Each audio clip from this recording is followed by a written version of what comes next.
خلافت حفظ ناموس الہی است۔ اس آیہ جلیلہ کو پھر سامنے لائیے جس میں کہا گیا ہے کہ وَمَا مُحَمَّدٌ إِلَّا رَسُولٌ قَدْ خَلَتْ مِن قَبْلِهِ الرُّسُلُ أَفَإِن مَاتَ أَوْ قُتِلَ انقلبتم عَلَىٰ أَعْقَابِكُمْ وَمَن ينقلب عَلَىٰ عَقِبَيْهِ فَلَن يَضُرَّ اللَّهَ شَيْئًا وَسَيَجْزِي اللَّهُ الشَّاكِرِينَ۔ محمد صلی اللہ علیہ وسلم بیش عظیم نیست کے اللہ کے ایک پیغمبر ہیں۔ ان سے پہلے بھی اسی طرح بہت سے پیغمبر آئے اور اپنا فریضہ ادا کر کے چلے گئے، لہٰذا اگر یہ پیغام رساں محمد صلی اللہ علیہ وسلم بھی کل کو وفات پا جائیں یا قتل کر دیے جائیں تو کیا تم سمجھو گے کہ ان کی وفات سے یہ سارا نظام ختم ہو گیا اور اس کے بعد تم اپنی قدیم روش کی طرف پلٹ جاؤ گے؟ یاد رکھو، جو ایسا کرے گا وہ اللہ کا کچھ نہیں بگاڑے گا، خود اپنا ہی نقصان کرے گا، لیکن جو اسی روش پر قائم رہے گا تو اسے اس کی کوششوں کا بھرپور صلہ ملے گا۔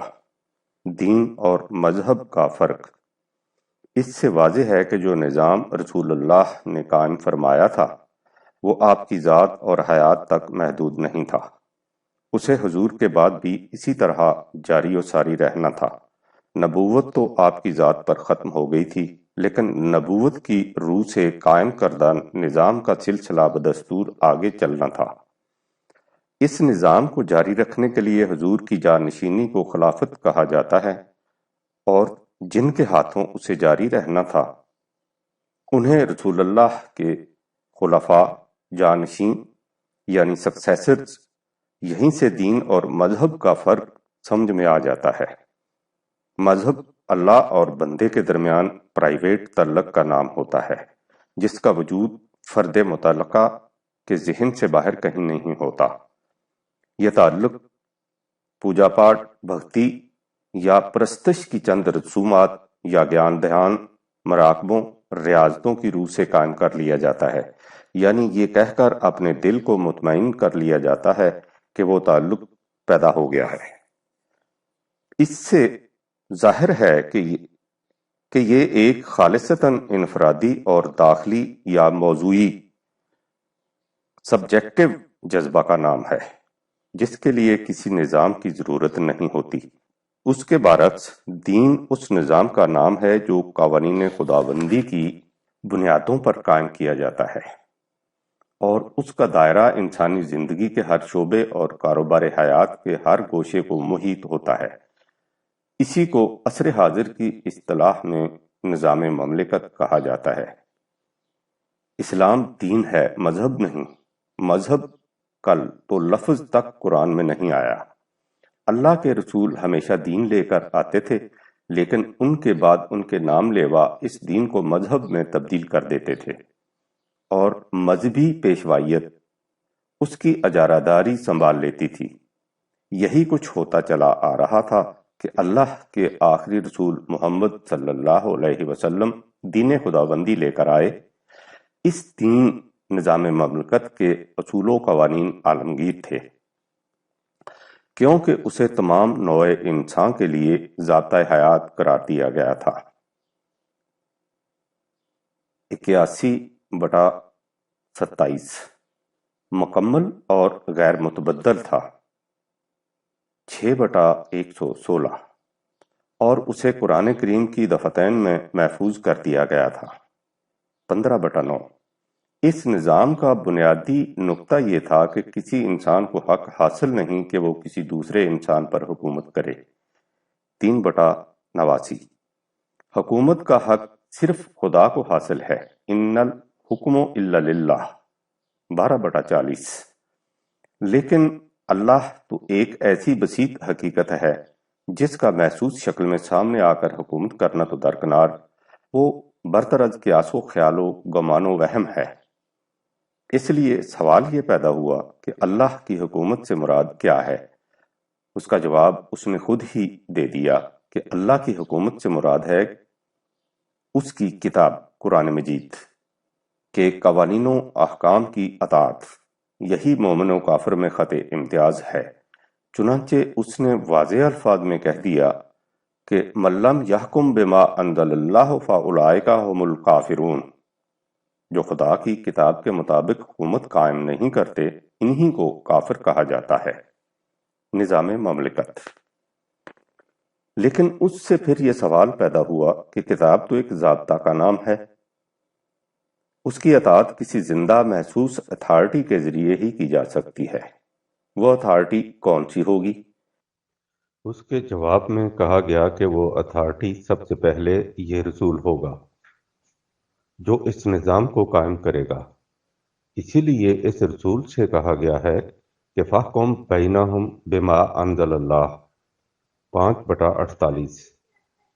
آپ ان میں کتاب اللہ کے مطابق حکومت قائم کریں، اور اس کے ساتھ ہی یہ بھی کہا گیا کہ وَشَاوِرْهُمْ فِي الْأَمْرِ 3/159۔ امور مملکت میں اپنے رفقا کے ساتھ مشورہ کیا کریں اور اس کے بعد اپنے فیصلوں کو قانون حکومت کی حیثیت سے نافذ کیا کریں۔ اس طرح نافذ کردہ فیصلوں کی اطاعت امت مسلمہ پر لازم ہوگی۔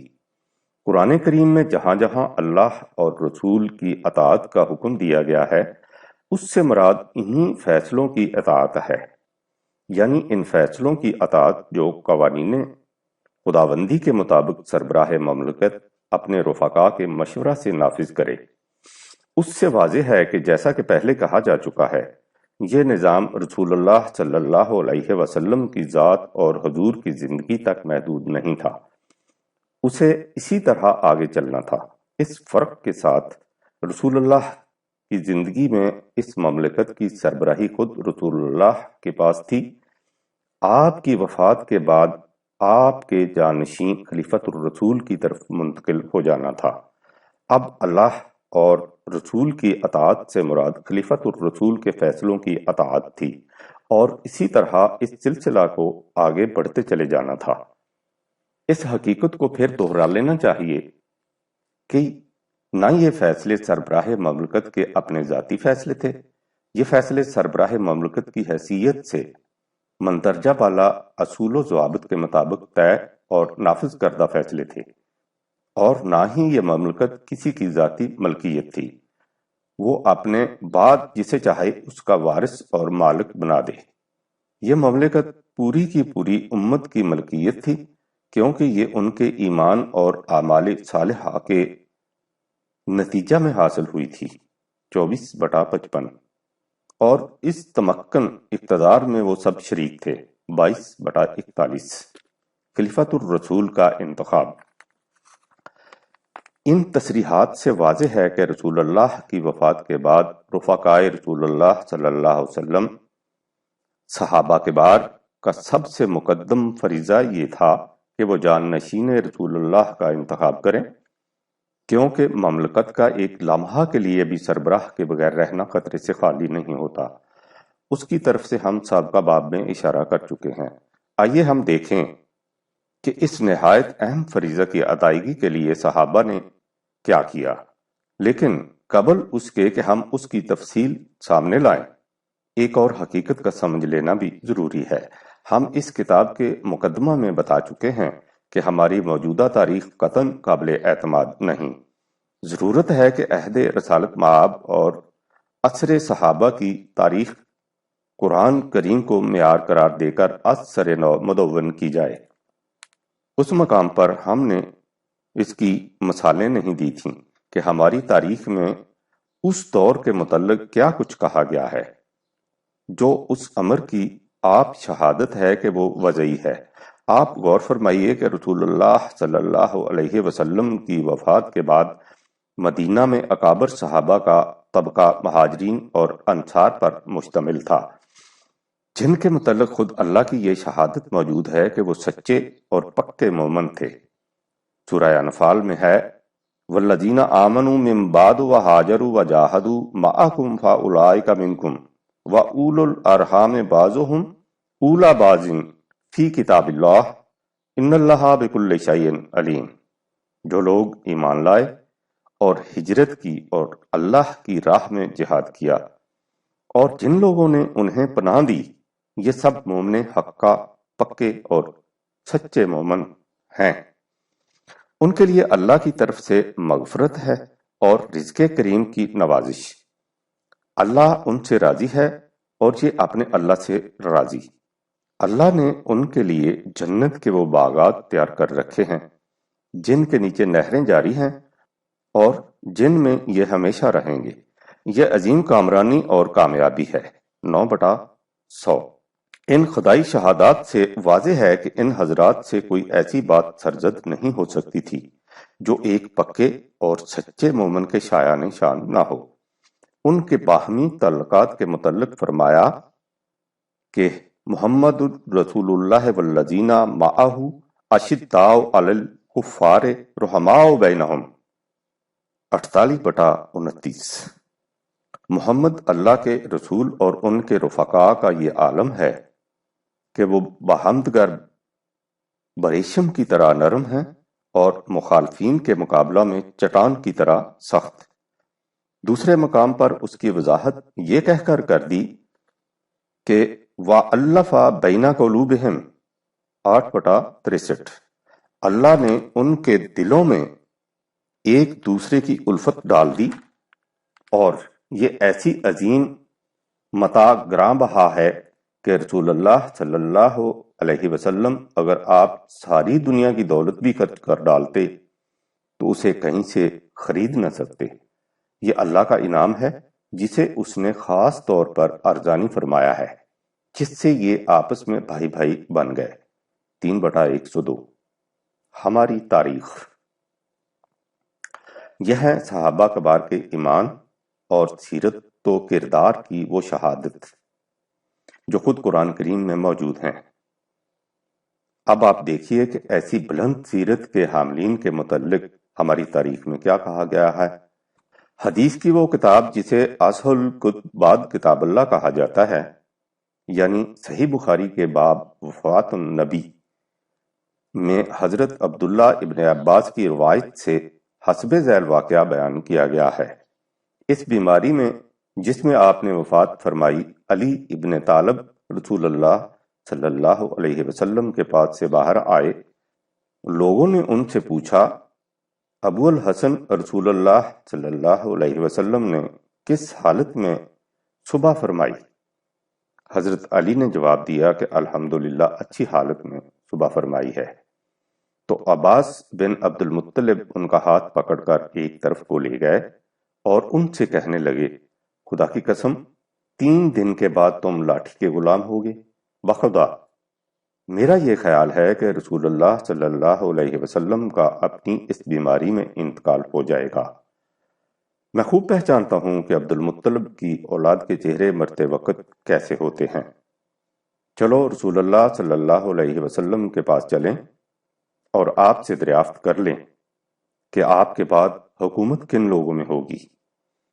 اگر ہم میں ہوئی تو ہمیں معلوم ہو جائے گا، اور اگر ہمارے سوا دوسروں میں ہوئی تو بھی ہمیں معلوم ہو جائے گا، اور آپ اپنے جانشین کو ہمارے حق میں وصیت فرما دیں گے۔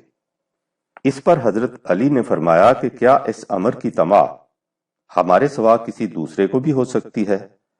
عباس نے فرمایا کہ میرا خیال ہے خدا کی قسم ایسا ضرور ہوگا۔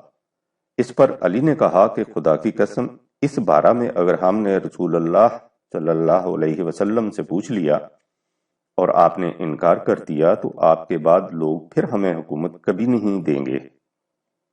خدا کی قسم میں اس بات کو رسول اللہ صلی اللہ علیہ وسلم سے ہرگز نہیں پوچھوں گا۔ صحیح بخاری باب وفات النبی۔ اس روایت سے ظاہر ہے کہ ابھی حضور کا انتقال بھی نہیں ہوا تھا کہ حضور کے چچا حضرت عباس اور چچا زاد بھائی اور داماد حضرت علی کے دل میں خلافت کا خیال پیدا ہو گیا تھا۔ حضرت علی مطمئن تھے کہ خلافت کسی اور کے پاس نہیں جائے گی، لیکن حضرت عباس کا اندازہ کچھ اور تھا، اس لیے وہ اس بارے میں نبی اکرم سے خلافت حضرت علی کے متعلق توثیق کرا لینا چاہتے تھے۔ اس پر حضرت علی نے جو جواب دیا وہ قابل غور ہے، یعنی اگر ہم نے رسول اللہ سے دریافت کر لیا اور آپ نے انکار کر دیا تو پھر ہمارے لیے کوئی گنجائش نہیں رہے گی۔ آپ غور فرمائیے کہ اگر اس حدیث کو صحیح مان لیا جائے تو رسول اللہ صلی اللہ علیہ وسلم کے قریب ترین صحابہ حضرت عباس اور حضرت علی کے متعلق کیا تصور قائم ہوتا ہے؟ یہ تصور کہ وہ معاذ اللہ اسلام کے ابتدائی اور بنیادی اصول کو بھی نہیں سمجھ سکے تھے کہ خلافت بطور وراثت یا استحقاق نہیں ملتی۔ یہ معاملہ امت کے باہمی مشورہ سے طے ہوتا ہے۔ پھر جو جواب حضرت علی کی طرف منسوب کیا گیا ہے اس سے ان کی سیرت و کردار پر جو زد پڑتی ہے وہ بھی کسی تشریح کی محتاج نہیں۔ سقیقہ بنی ساعدہ کا اجتماع۔ اب آگے بڑھیے۔ نبی اکرم اس دنیا سے تشریف لے گئے۔ چونکہ خلافت سربراہ مملکت کی جانشینی کا معاملہ امت کے باہمی مشورہ سے طے ہونا تھا، اس لیے حضور نے اس کے متعلق کوئی وصیت نہیں فرمائی تاکہ امت کی آزادی رائے پر کسی قسم کی پابندی عائد نہ ہو جائے، کیونکہ یہ معاملہ بہت اہم تھا۔ مرکز ملت کے بغیر دین کا تصور ہی نہیں کیا جا سکتا، اس لیے امت نے تجہیز و تکفین سے بھی پہلے اسے طے کر لینا ضروری سمجھا۔ تاریخ ہمیں بتاتی ہے کہ سقیقہ بنی ساعدہ میں انصار کا اجتماع ہوا جس میں حضرت سعد بن عبادہ کو خلافت کا امیدوار قرار دیا گیا۔ ایک روایت کے مطابق وہاں یہ تجویز بھی سامنے لائی گئی کہ ایک امیر انصار میں سے ہو اور ایک مہاجرین میں سے۔ اس وقت مہاجرین حضرت ابوبکر، حضرت عمر اور دیگر صحابہ بھی وہاں پہنچ گئے۔ اس اجتماع کی جو رویداد تاریخ میں بیان ہوئی ہے وہ قابل غور ہے۔ کہا گیا ہے کہ انصار میں سے حضرت حباب بن منظر نے حسب ذیل تقریر فرمائی۔ حضرت حباب کی تقریر: اے انصار، امارت اپنے ہاتھوں ہی میں رکھو کیونکہ لوگ تمہارے مطیع رہیں۔ کسی شخص میں یہ جرت نہ ہوگی کہ وہ تمہارے خلاف آواز اٹھا سکے یا تمہاری رائے کے خلاف کوئی کام کر سکے۔ تم اہل عزت و ثروت ہو، تم تعداد اور تجربے کی بنا پر دوسروں سے بڑھ چڑھ کر ہو، تم بہادر اور دلیر ہو، لوگوں کی نگاہیں تمہاری طرف لگی ہوئی ہیں۔ ایسی حالت میں تم ایک دوسرے کی مخالفت کر کے اپنا معاملہ خراب نہ کرو۔ یہ لوگ تمہاری بات ماننے پر مجبور ہیں۔ زیادہ سے زیادہ رعایت جو ہم انہیں دے سکتے ہیں وہ یہ ہے کہ ایک امیر ہم میں سے ہو اور ایک ان میں سے۔ محمد حسین ہیکل کی کتاب ابو بکر صدیق اکبر، صفحہ 107۔ آپ نے غور فرمایا کہ ہماری تاریخ کا یہ بیان ان انصار رضی اللہ تعالی عنہم کے متعلق ہے جن کے مہاجرین کے ساتھ فدائیانہ تعلقات اور بلوث ایثار کی شہادت خود اللہ تعالی نے دی ہے۔ تاریخ کے بیان کے مطابق ان کی طرف سے ان جذبات کا اظہار اس وقت ہو رہا ہے جب نبی اکرم کی ناش مبارک بھی ہنوز آنکھوں سے اوجل نہیں ہوئی۔ حضرت عمر کی تقریر: یوں تو یہ انصار کے متعلق اب مہاجرین کی بات سنیے۔ تاریخ بتاتی ہے کہ اس کے جواب میں حضرت عمر نے حسب ذیل تقریر فرمائی: ایک میان میں دو تلواریں جمع نہیں ہو سکتی۔ اللہ کی قسم عرب تمہیں امیر بنانے پر ہرگز رضامند نہ ہوں گے جبکہ رسول اللہ تم میں سے نہ تھے۔ ہاں، اگر امارت ان لوگوں کے ہاتھوں میں آئی جن میں رسول اللہ صلی اللہ علیہ وسلم مبعوث ہوئے تھے تو انہیں کوئی اعتراض نہ ہوگا۔ اگر عربوں کے کسی طبقے نے ہماری امارت اور خلافت سے انکار کیا تو ان کے خلاف ہمارے ہاتھ میں دلائل ظاہرہ اور براہین قاطعہ ہوں گے۔ رسول اللہ کی جانشینی اور امارت کے بارے میں کون شخص ہم سے جھگڑا کر سکتا ہے؟ جب ہم آپ کے جانثار اور اہل عشیرہ ہیں، اس معاملہ میں ہم سے جھگڑا کرنے والا وہی شخص ہو سکتا ہے جو باطل کا پیروکار، گناہوں سے آلودہ اور ہلاکت کے گڑھے میں گرنے کے لیے تیار ہو۔ ابوبکر صدیق از ہیکل، صفحہ 108۔ اس کے جواب میں حضرت حباب نے انصار سے کہا: اے انصار، تم ہمت سے کام لو اور عمر اور اس کے ساتھیوں کی بات نہ سنو۔ اگر تم نے اس وقت کمزوری دکھائی تو یہ سلطنت میں سے تمہارا حصہ غصب کر لیں گے۔ اگر تمہاری مخالفت کریں تو انہیں یہاں سے جلا وطن کر دو اور سلطنت پر خود قابض ہو جاؤ، کیونکہ اللہ کی قسم تمہیں اس کے سب سے زیادہ حقدار ہو۔ تمہاری ہی تلواروں کی بدولت اسلام کو شان و شوکت نصیب ہوئی ہے، اس لیے اس کی قدر و منزلت کا موجب تم ہی ہو۔ تم ہی اسلام کو پناہ دینے والے اور اس کے پشت پناہ ہو، اور اگر تم چاہو تو اسے اس کی شان و شوکت سے محروم بھی کر سکتے ہو۔ انداز گفتگو۔ حضرت عمر نے یہ فقرہ سنا تو کہا، اگر تم نے اس قسم کی کوشش کی تو اللہ تمہیں ہلاک کر ڈالے گا۔ اس کے جواب میں حضرت حباب نے کہا، ہمیں نہیں، اللہ تمہیں ہلاک کر دے گا۔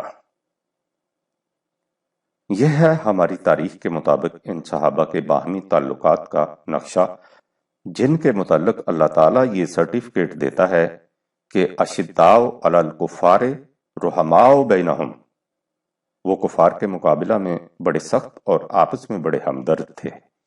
وہ جن کے متعلق اللہ تعالیٰ کا ارشاد ہے کہ وَأَلَّفَ بَيْنَ قُلُوبِهِمْ 8/63، ان کے دلوں میں اللہ نے باہمی محبت اور الفت ڈال دی، وہ محبت اور الفت جو دنیا بھر کی دولت دے کر بھی خریدی نہیں جا سکتی تھی۔ 8/13۔ ان صحابہ کے باہمی تعلقات اور اخلاق کے متعلق ہماری تاریخ یہ نقشہ پیش کرتی ہے۔ حضرت عمر کی جو تقریر تاریخ کے بیان کے مطابق اوپر درج کی گئی ہے، اس میں انہوں نے اپنے یعنی مہاجرین کے حق خلافت کے متعلق یہ دلیل دی ہے کہ رسول اللہ صلی اللہ علیہ وسلم کی جانشینی اور امارت کے بارے میں ہم سے کون جھگڑ سکتا ہے، جب ہم آپ کے جانثار اور اہل عشیرہ اہل خاندان ہیں۔ یہ دلیل قابل غور ہے۔ اس سے بیشتر ہم دیکھ چکے ہیں کہ تاریخ ہمیں حضرت عباس اور حضرت علی کے متعلق یہ باور کرانا چاہتی ہے کہ ان کے نزدیک خلافت حضور کے قرابت داروں کو ورثہ میں ملنی چاہیے تھی۔ اب حضرت عمر کے متعلق یہ بتایا جاتا ہے کہ انہوں نے بھی استحقاق خلافت کے لیے یہی دلیل دی کہ ہم رسول اللہ کے اہل خاندان ہیں۔ غور کیجئے کہ اس سے ہماری تاریخ ہمیں کہاں لے جانا چاہتی ہے۔ الائمہ من القریش۔ لیکن تاریخ یہیں تک نہیں رہتی، وہ ایک قدم آگے بڑھتی ہے اور بتاتی ہے کہ جب معاملہ زیادہ نزاکت اختیار کر گیا تو حضرت ابو بکر اٹھے اور آپ نے فرمایا کہ اس باب میں انصار کا دعویٰ یکسر بے بنیاد ہے۔ رسول اللہ نے فیصلہ کر دیا ہوا ہے کہ الائمہ من القریش، خلافت قریش میں رہے گی۔ اس پر انصار خاموش ہو گئے اور حضرت ابو بکر خلیفہ منتخب کر لیے گئے۔ یہ حدیث متفقہ طور پر صحیح مانی جاتی ہے، لیکن آپ ذرا اس کی گہرائی میں جائیے اور سوچئے کہ یہ کبھی رسول اللہ کا ارشاد ہو سکتا ہے؟ قرآن کریم نسل اور خون کے امتیازات مٹا کر مساوات انسانیہ اور تکریم آدمیت کی تعلیم دیتا رہا۔ حضور کی ساری زندگی اس بلند و برتر تعلیم کا عملی نمونہ رہی۔ کیا آپ اس امر کا تصور بھی کر سکتے ہیں کہ اس تعلیم کا حامل رسول یہ فیصلہ کرے گا کہ حکومت میرے قبیلہ کے اندر رہے گی؟ یہ ایک روایت قرآن کی بنیادی تعلیم اور نبی اکرم کے اسوہ حسنہ کو مجروح کر دینے کے لیے کافی ہے۔ لیکن ہماری تاریخ اس روایت کو رسول اللہ کی طرف منسوب کرتی ہے اور یہ کہتی ہے کہ حضرت ابو بکر نے انصار اور مہاجرین کے بڑے مجمع میں اسے حق خلافت کے لیے بطور دلیل پیش کیا اور اسے سب نے تسلیم کر لیا۔ یعنی ہماری تاریخ ایک ہی واقعہ سے اللہ کے رسول اور رسول کے صحابہ کے بعد کے متعلق نسل پرستی کا ایسا تصور پیدا کر جاتی ہے جسے مٹانے کے لیے قرآن آیا تھا۔ دست و گریباں۔ رسول اللہ کی وفات کے فوری بعد صحابہ کے بعد انصار و مہاجرین کا جو پہلا اجتماع ہوا اس میں ہماری تاریخ کے مطابق ان حضرات کے باہمی تعلقات، انداز گفتگو اور اسلوب دلائل کا نقشہ ہمارے سامنے آ گیا۔ اب اس سے آگے بڑھیے۔ ہمارے ہاں سب سے پہلی مبسوط اور مستند تاریخ اسلام ابن جریر طبری کی سمجھی جاتی ہے، جن کا انتقال 4 صدی ہجری میں ہوا، اور سب سے پہلی مبسوط تفسیر بھی انہی کی۔ اس اجتماع صحابہ کے متعلق طبری کی تاریخ میں لکھا ہے۔ سابقہ روایت کے سلسلہ سے عبداللہ بن عبد الرحمن سے مروی ہے کہ اب طرف سے لوگ آ کر ابو بکر کی بیعت کرنے لگے۔ قریب تھا کہ وہ سعد کو رونت ڈالتے۔ اس پر سعد کے کسی آدمی نے کہا کہ سعد کو بچاؤ، ان کو نہ روندو۔ عمر نے کہا اللہ اسے ہلاک کرے، اس کو قتل کر دو، اور خود ان کے سرہانے آ کر کھڑے ہو گئے اور کہا کہ میں چاہتا ہوں تم کو روند کر ہلاک کر دوں۔ سعد نے عمر کی داڑھی پکڑ لی۔ عمر نے کہا چھوڑو، اگر اس کا ایک بال بھی بیکا ہوا تو تمہارے منہ میں ایک دانت نہ رہے گا۔ ابو بکر نے کہا عمر خاموش رہو، اس موقع پر نرمی برتنا زیادہ سود مند ہے۔ عمر نے سعد کا پیچھا چھوڑ دیا۔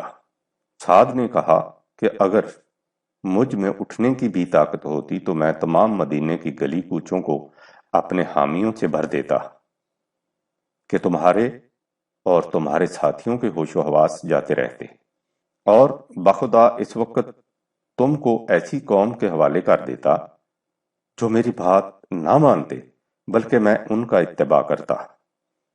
اچھا اب مجھے یہاں سے اٹھا لے چلو۔ ان کے آدمیوں نے ان کو اٹھا کر ان کے گھر میں پہنچا دیا۔ چند روز ان سے تعارض نہیں کیا گیا۔ اس کے بعد ان سے کہلا بھیجا کہ چونکہ تمام لوگوں نے اور خود تمہاری قوم نے بھی بیعت کر لی ہے، تم بھی آ کر بیعت کر لو۔ سعد نے کہا یہ نہیں ہو سکتا، تا وقت کہ میں تمہارے مقابلہ میں اپنا ترکش خالی نہ کر دوں، اپنے نیزے کو تمہارے خون سے رنگین نہ کر لوں، اپنی تلوار سے جس پر میرا بس چلے وار نہ کر لوں، اور اپنے خاندان اور قوم کے ان افراد کے ساتھ جو میرا ساتھ دیں تم سے لڑ نہ لوں، ہرگز بیعت نہ کروں گا۔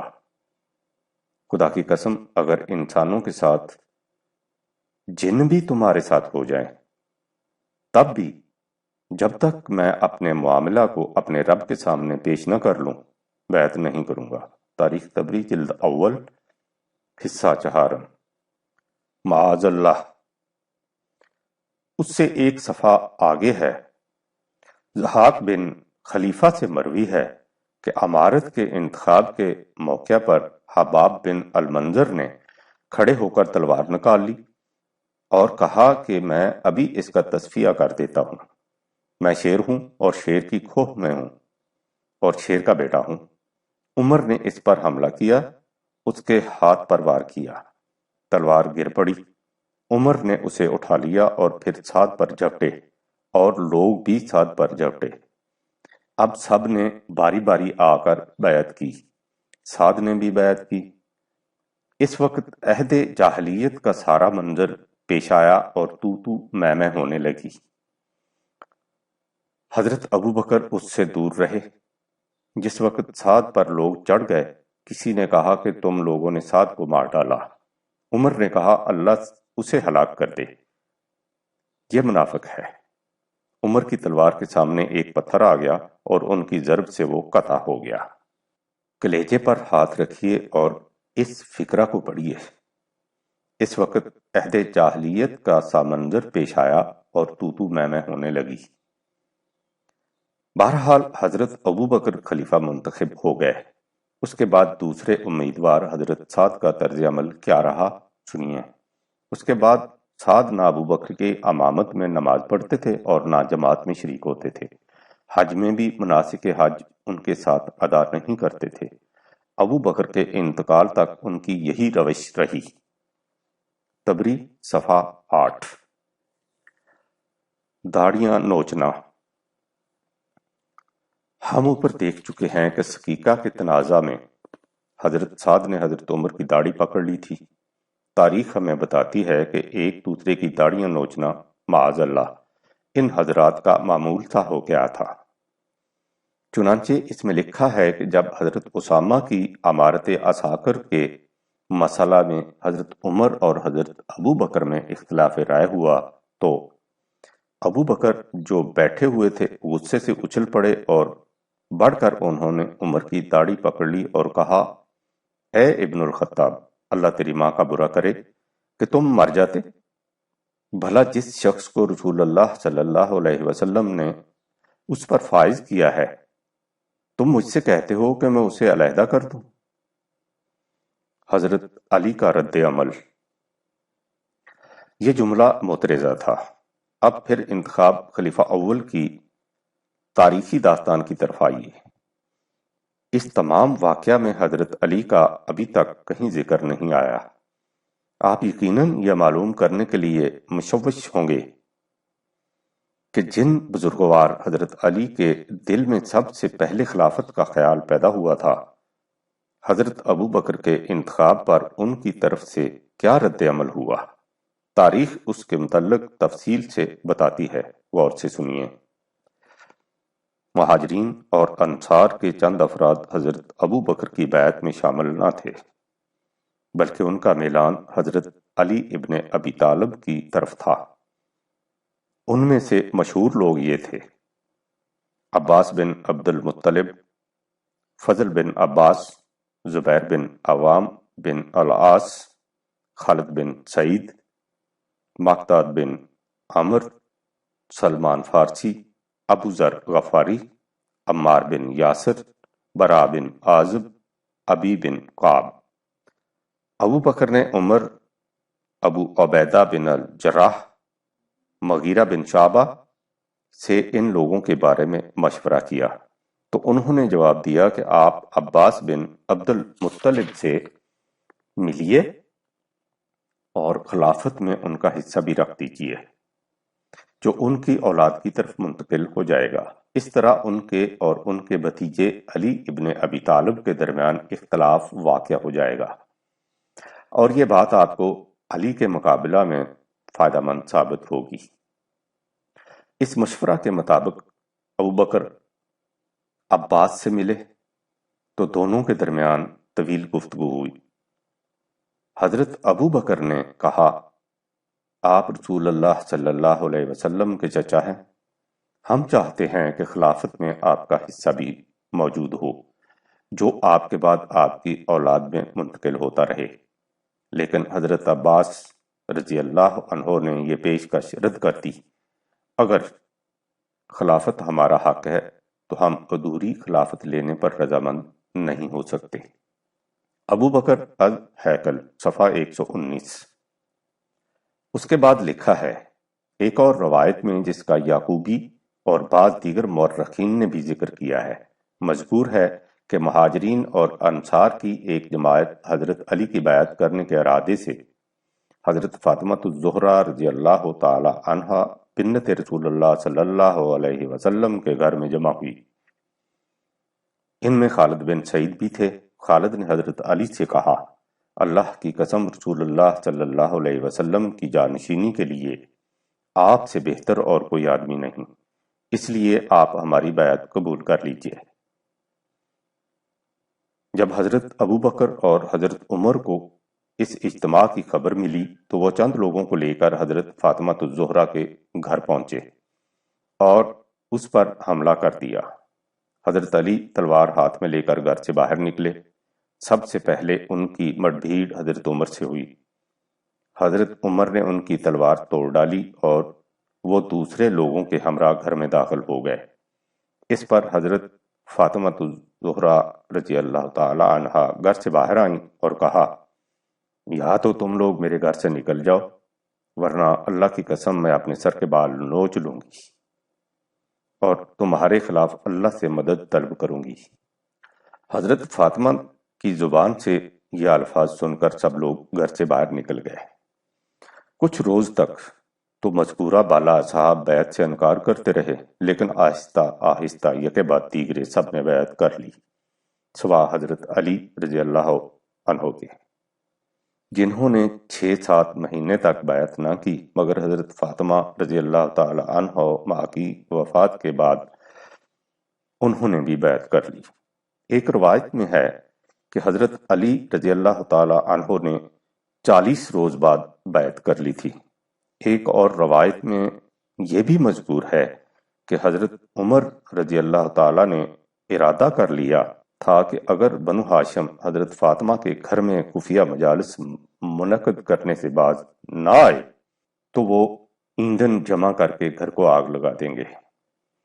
اس وقت تک جو کچھ سامنے آیا ہے اس میں یہ نہیں بتایا گیا کہ حضرت علی رضی اللہ تعالی نے اپنے موقف کی تائید میں دلیل کیا پیش کی تھی۔ اب وہ دلیل سنیے۔ حضرت علی کی دلیل۔ حضرت علی اور دیگر بنی ہاشم کے بیعت نہ کرنے سے متعلق مشہور ترین روایت وہ ہے جو ابن قتیبہ نے اپنی کتاب الامامت والسیاست میں درج کی ہے۔ وہ یہ کہ حضرت ابو بکر کی بیعت کے بعد حضرت عمر رضی اللہ چند لوگوں کو ساتھ لے کر بنی ہاشم کے پاس گئے جو اس وقت حضرت علی کے گھر جمع تھے تاکہ ان سے بھی بیعت کا مطالبہ کریں، لیکن سب لوگوں نے حضرت عمر کا مطالبہ ماننے سے انکار کر دیا۔ زبیر بن عوام تو تلوار ہاتھ میں لے کر حضرت عمر کے مقابلہ کے لیے باہر نکل آئے۔ یہ دیکھ کر حضرت عمر نے اپنے ساتھیوں سے کہا، زبیر کو پکڑ لو۔ لوگوں نے زبیر کو پکڑ کر تلوار ان کے ہاتھ سے چھین لی۔ اس پر مجبوراً زبیر نے جا کر حضرت ابو بکر کی بیعت کر لی۔ حضرت علی رضی اللہ تعالیٰ عنہ سے بھی بیعت کرنے کا مطالبہ کیا گیا، لیکن انہوں نے انکار کر دیا اور کہا، میں تمہاری بیعت نہیں کروں گا کیونکہ میں تم سے زیادہ خلافت کا حقدار ہوں اور تمہیں میری بیعت کرنی چاہیے تھی۔ تم نے یہ کہہ کر انصار کی بیعت کرنے سے انکار کر دیا تھا کہ ہم رسول اللہ صلی اللہ علیہ وسلم کے قریبی عزیز ہیں اور آپ کے قریبی عزیز ہی خلافت کے حقدار ہیں۔ اس اصول کے مطابق تمہیں چاہیے تھا کہ خلافت ہمارے حوالے کرتے، مگر تم نے اہل بیت سے چھین کر خلافت غصب کر لی۔ کیا تم نے انصار کے سامنے یہ دلیل پیش نہ کی تھی کہ ہم خلافت کے زیادہ حقدار ہیں کیونکہ رسول اللہ ہم میں سے تھے، اس لیے تم ہماری اطاعت قبول کرو اور خلافت ہمارے حوالے کر دو؟ وہی دلیل جو تم نے انصار کے مقابلے میں پیش کی تھی اب میں تمہارے مقابلے میں پیش کرتا ہوں۔ ہم تم سے زیادہ رسول اللہ صلی اللہ علیہ وسلم کے قریبی عزیز ہیں، اس لیے خلافت ہمارا حق ہے۔ اگر تم میں ذرہ برابر ایمان ہے تو ہم سے انصاف کر کے خلافت ہمارے حوالے کر دو، لیکن اگر تمہیں ظالم بننا پسند ہے تو جو تمہارا جی چاہے کرو، تمہیں اختیار ہے۔ آپ نے غور فرمایا کہ تاریخ نے جو دلیل حضرت عمر اور حضرت ابو بکر کی طرف منسوب کی تھی کہ خلافت قریش میں رہے گی اور ہم رسول اللہ کے اہل خاندان ہیں، اسے تاریخ نے کس سادگی سے حضرت علی کی طرف لوٹایا ہے۔ بہرحال حضرت علی کے اس جواب پر حضرت عمر نے کہا، میں اس وقت تک آپ کو نہ چھوڑوں گا جب تک آپ بیعت نہ کریں گے۔ سرگرمیاں۔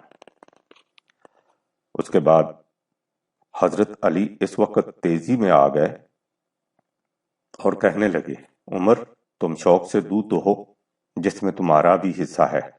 آج تم اس لیے خلافت ابو بکر کی حمایت کر رہے ہو کہ کل کو خلافت تمہارے پاس لوٹ آئے گی، لیکن میں کبھی ان کی بیعت نہ کروں گا۔ حضرت ابو بکر رضی اللہ تعالی عنہ کو ڈر پیدا ہوا کہ کہیں بات بڑھ نہ جائے اور درست کلامی تک نوبت نہ آ جائے۔ انہوں نے کہا، علی اگر تم بیعت نہیں کرتے تو میں بھی تمہیں مجبور نہیں کرتا۔ اس پر ابو عبیدہ بن جراح رضی اللہ عنہ حضرت علی کی طرف متوجہ ہوئے اور نہایت نرمی سے کہا، بھتیجے تم ابھی کم عمر ہو اور یہ لوگ بزرگ ہیں، نہ تمہیں ان جیسا تجربہ حاصل ہے اور نہ تم ان کی طرح جہاں دیدہ ہو۔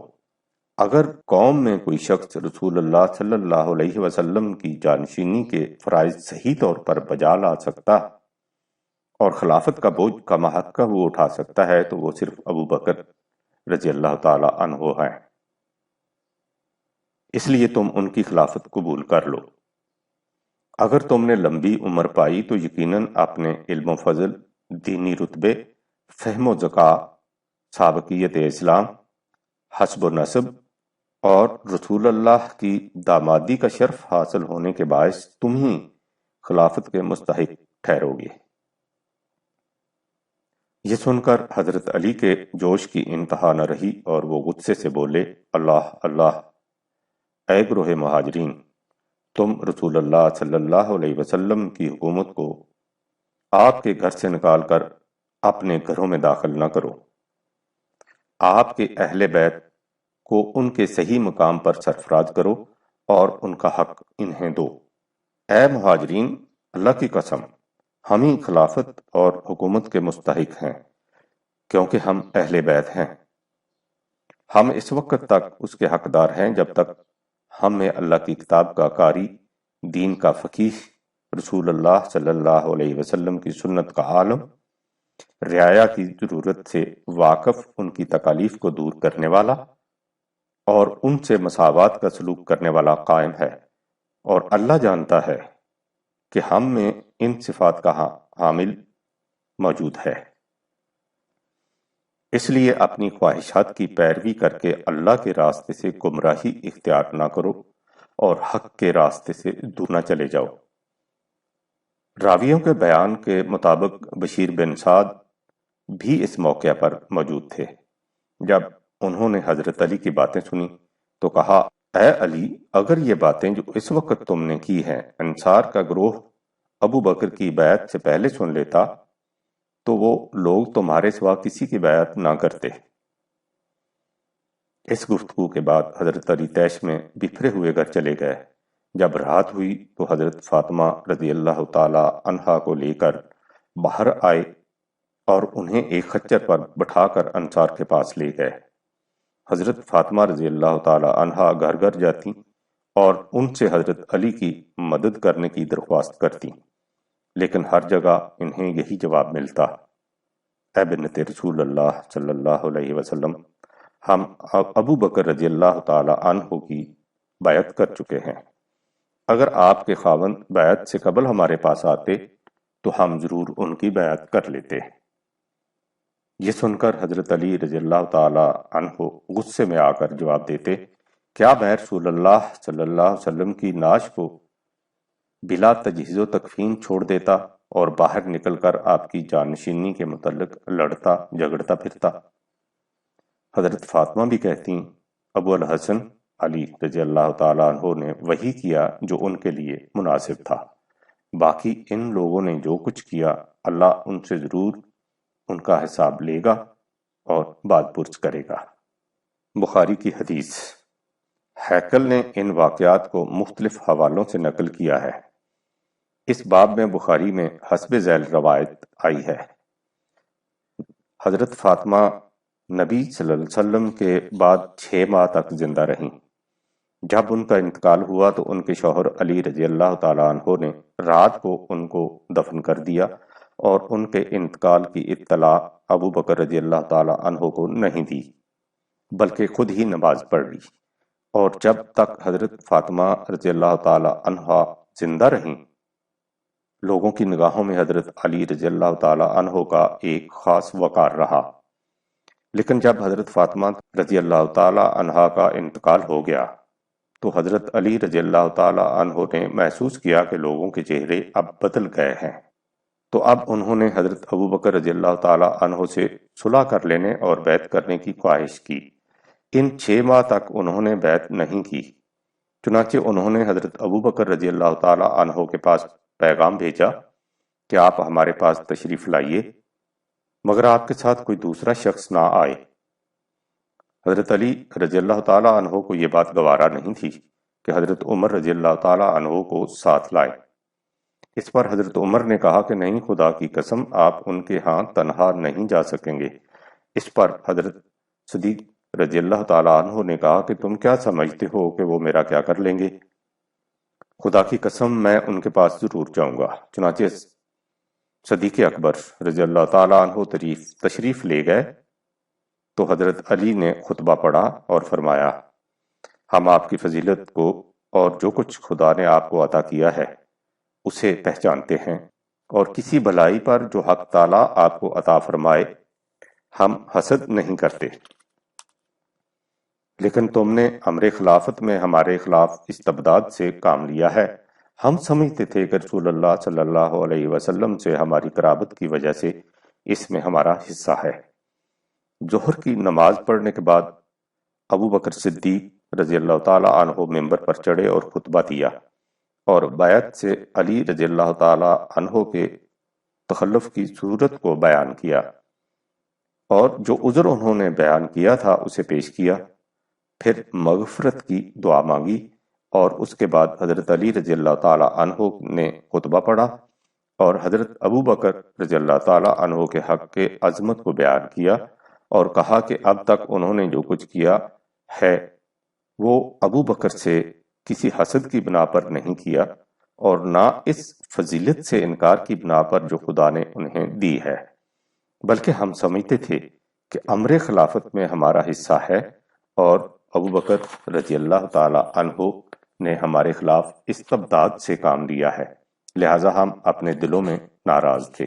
صحیح بخاری کتاب المغازی۔ بخاری کی اس روایت میں چند باتیں غور طلب ہیں۔ مثلا حضرت علی حضرت ابو بکر سے اس قدر ناراض تھے کہ انہوں نے حضرت فاطمہ کی وفات کی اطلاع تک نہیں دی اور چپکے انہیں رات کو دفن کر دیا۔ جب تک حضرت فاطمہ زندہ رہیں حضرت علی نے حضرت ابو بکر رضی اللہ تعالی عنہ کی بیعت نہ کی، لیکن ان کی وفات کے فوری بعد انہوں نے محسوس کیا کہ لوگوں کی نظروں میں ان کا پہلا وقار باقی نہیں رہا، اس لیے انہوں نے یہی مناسب سمجھا کہ حضرت ابو بکر رضی اللہ تعالی عنہ کی بیعت کر لی جائے۔ حضرت علی رضی اللہ تعالی عنہ نے اپنے حق کے خلافت کے لیے یہ دلیل دی کہ وہ رسول اللہ کے قرابت دار ہیں۔ آپ غور کیجئے کہ تاریخ کے اس بیان کو اگر صحیح تسلیم کر لیا جائے تو اس سے حضرت علی کے متعلق کیا تصور قائم ہوتا ہے؟ صحابہ کا ارتداد۔ تاریخ کے اس بیان کے مطابق حضرت علی رضی اللہ تعالی عنہ نے یہ بھی کہا کہ جن لوگوں نے انہیں خلافت سے محروم رکھا ہے انہوں نے غصب اور استبداد سے کام لیا ہے۔ یہی وہ جرم ہے جس کی بنا پر شیعہ حضرات کا عقیدہ ہے کہ نبی اکرم صلی اللہ علیہ وسلم کی وفات کے بعد بجز چند اصحاب جنہوں نے حضرت ابو بکر کی بیعت نہیں کی تھی باقی سب معاذ اللہ مرتد ہو گئے تھے۔ اس کے متعلق سنی حضرات یہ کہہ دیتے ہیں کہ یہ عقیدہ تعصب پر مبنی ہے، لیکن اس کا کیا جواب کہ خود ان کی حدیث کی معتبر ترین کتاب بخاری میں حسب ذیل روایت موجود ہے۔ حضرت ابن عباس رضی اللہ تعالی عنہ حضرت صلی اللہ علیہ وسلم سے روایت کرتے ہیں کہ آپ نے فرمایا کہ تم لوگ برہنہ بدن بغیر ختنہ کے حشر کیے جاؤ گے۔ آپ نے یہ آیت پڑھی، کما بدانا اولا خلق یعیدہ وعدا علینا ان کنا فاعلین، 21/104۔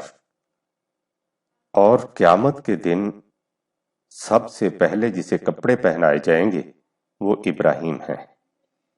اس دن میرے چند صحابہ بائیں جانب یعنی جہنم کی طرف لیے جا رہے ہوں گے، میں کہوں گا یہ تو میرے صحابہ ہیں، پھر اللہ فرمائے گا یہ لوگ اپنے پچھلے دین پر لوٹ گئے تھے جب سے آپ ان کے پاس سے جدا ہوئے، پس میں کہوں گا جیسا کہ نیک بندے یعنی عیسیٰ نے کہا تھا، وَكُنْتُ عَلَيْهِمْ شَهِيدًا مَا دُمْتُ فِيهِمْ فَلَمَّا تَوَفَّيْتَنِي كُنْتَ أَنْتَ الرَّقِيبَ عَلَيْهِمْ، 5/117۔ بخاری کتاب الانبیاء، ترجمہ شائع کردہ نور محمد تاجر کتب، کراچی۔ سوچئے کہ بخاری کی اس حدیث کی روح سے بات کہاں سے کہاں پہنچ جاتی ہے۔ یہ وہ صحابہ ہیں جن کے متعلق قرآن شہادت دیتا ہے کہ اولئک ھم المؤمنون حقا، 8/74۔ یہی لوگ ہیں جو حقیقی مومن ہیں۔ اگر ان مومنین کے ایمان کی بھی یہ کیفیت تھی